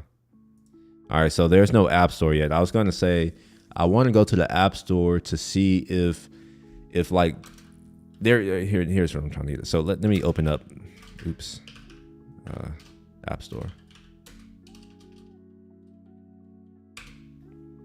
So there's an app that I use called Pleco, which doesn't exist on a Mac, even though it's an iPad app. All my other iPad apps, they work. Now, if I open up my iPad and I go to Pleco, you're not actually gonna be able to see it, but I will like go to here. So at least you can kind of make out. So here's my dictionary. I am curious if this is going to be allowed on the Vision. And when I say allowed, I mean the developers who made this app, if they're going to allow it to run on the Vision, because they didn't allow it to run on Mac OS. And it's been years. And I'm still waiting on it. But yeah, whatever. It's whatever. Anyways. Yeah, so does that answer your question? Million apps on launch day. Most of them are likely going to be iPad/iOS apps. And the few apps that Apple is going to be shipping on launch day, which is, it's a bunch of BS. So yeah, I wouldn't expect to see any actual apps until WWDC or maybe later. Well, that's the thing, is that is that you can't take advantage of the hardware because you need the software to do it. And an app that was written for the iPad or the iPhone, it has a touch screen. So yeah, there's really no choice. You can't use, that's what I was getting at, where it's the features of the Vision Pro, you can't use it or develop for it unless you have a Vision Pro. Yo, what's up? Man, you came in, well, I don't know, I would say you'll have the VOD. I say you came in a little late. I'm actually going to be ending this soon. Very soon, actually. I've been here for 3.5 hours now, and it's midnight. I'm tired. I've been up since 7 a.m. I did a live stream earlier. I did some stuff out in the real world, and I decided to come back here and do a last minute stream. And I did some work, some programming. So if you actually want to see what I do generally, because I think you're new to this, go back and you'll see the kinds of stuff that I have been doing for most of the time, which is mostly code, tech, building shit. And you'll notice that it's very different from what I was doing the last time you was here, which is talking shit. But don't worry, I'll be doing more shit talking in the future. There's a lot of things that's on my mind, and I'm gonna have to get it off my chest. But it's going to be a mix. So if you're watching this and you're like, man, I only want to see one thing, I'm sorry to tell you, I don't have the bandwidth or the desire to try to manage multiple YouTube channels. So everything's going to be here, and y'all are going to get to learn that I have many talents, which is why I'm in the position I'm in. So from here you may see video stuff. I'm learning video editing. I don't care as much. I know how to do it technically, but story, I'm trying to get better at that. Technical wise, I'm good. Photography, I'm pretty decent. I do that. I may go back to making music because I get copyright restricted on almost every stream, and it's starting to piss me off. And I'm like, you know what? I know how to make music. I used to make music. I'm just gonna start making my own music. That way, I don't have to worry about anybody else. Everything that I create is gonna be me creating it, and I don't have to worry about copyright anymore. So you may start seeing that. I don't know if I'll stream it. Maybe I will if y'all are interested in that kind of stuff. Over time, maybe I'll start doing that. Obviously, there's the development stuff that I'm doing, and that's for the web, different things, or mobile, mostly iOS. If I needed to do Android, I do know a little bit of Android development, as well as Flutter. I know a little bit of Python stuff. I say a little bit, but it's probably more than most people. But yeah, I like Python stuff. I do machine learning, artificial intelligence, that kind of crap. Every so often, maybe, depending on, I told Elizabeth she's supposed to be leading this, but sometimes I might be showing someone how to do something, mostly her, or Yanni if he asks. And I've been doing a little bit more streaming with some of my friends who are in my Slack channel. In fact, Yanni's one of those, by the way. And so is Elizabeth too, just so far.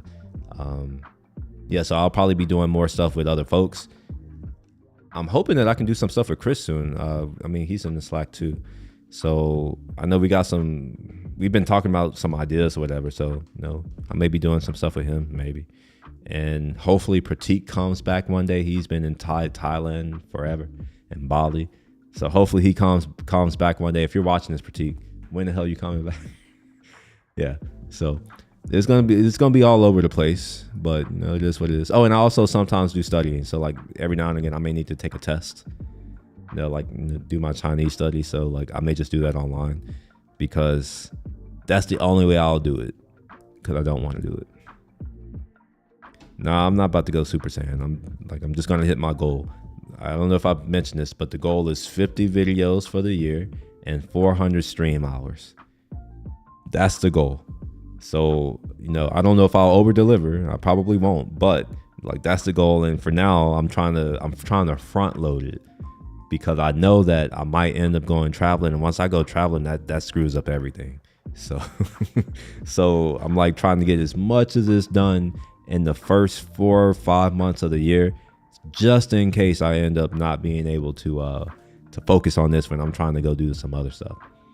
Some other things that I'm trying to do, and I've just made up my mind about this a couple days ago, is that I want to try to get my channel monetized by June. The first level of monetization, which is 3,000 watch hours. So I need y'all to help me get that, by the way. A good way to help me get to that is just watch my streams. You don't really have to like really watch it, just like play it. If enough of you do it over enough period of time, I'll get to I need 3,000 more hours to get to full monetization, but I only need 2,000 more hours to get to like super chats, membership, subscriptions, all that kind of crap. So yeah, a few things. Oh, and on the Twitch side, I technically meet the requirements to become a Twitch affiliate since 2022. And I said last year that I was going to actually put my name in the form, because all I got to do is like type my name and type some information and then send it, and then I'm done. I'm going to do that this year for real this time. So I'm going to finally, accept my Twitch affiliate. And then I may start trying to focus on becoming a partner, which means that I need to substantially increase my growth on that particular platform, as well as the number of watch time that I'm getting. So I'll be focusing on that fairly soon as well. So yeah, all of this is so that I'm in a good position next year to jump off. So last year was about getting started on YouTube, which I did. This year it's about doing better than what I did last year. So like, growth this year, getting all my stuff together, figuring out how to do this video shit. And then next year is focused on, I need to actually turn this into for real money. Like money. Money for me is, I would like to do 20 to 25,000 a month just from YouTube. That's the goal. And I know that, from ads, I won't get it, but I have some other things in mind. Remember, I do work in tech, and I have a unique set of skills, and I have connections. I am thinking that I can turn what I'm doing now into something a little bit bigger, and not just I'm a YouTuber kind of thing. Like, I'm using this to jumpstart a new business. So that's really what's going on here. So it's really important to me, because I have my number. I'm trying to get to $40 million by 50, and it ain't gonna happen if I'm not doing the work that I need to do.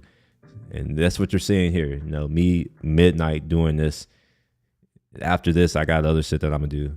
I didn't even get to show what I wanted to show earlier. Here, I'm gonna pull it up, and we're not gonna really talk about it. I talked about it a little bit earlier, but I do want to start talking about some of these models, and maybe reading research papers. Pratik he said that maybe we should read some papers together. I was like, yeah, for sure, that would be dope. He was a research engineer at Meta, so I'm like, yeah, let's do that. And so yeah, I'll probably be getting into some of this stuff. There's a lot of that. Let's see, respect. Oh yeah, I appreciate it. But yeah, no other questions about anything? Y'all good? Because if you don't have any questions, I'm a dip. So here's your chance. Anyone, I see there are a few people here. You got something you want to ask? Got someone you want to say? No? let me know.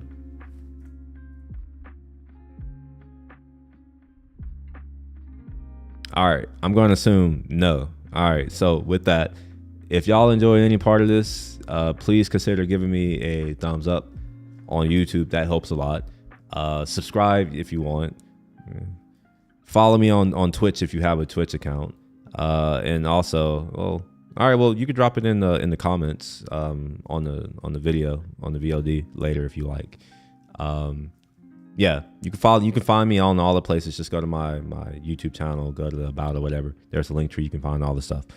But yeah, y'all have a good rest of the night. I will see y'all not tomorrow. I don't do anything on Sundays anymore. So the soonest you will see me is possibly on Monday, but that's to be determined because I think I have a call with somebody in Japan. Actually, let me see.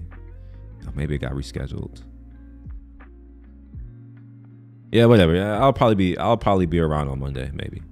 Oh, it is on Monday. Shit. Ah, man. All right. Maybe I won't be. We'll see. I might be around on Monday. I have a call for some people in Japan. So, yeah, y'all have a good rest of the day. Good night.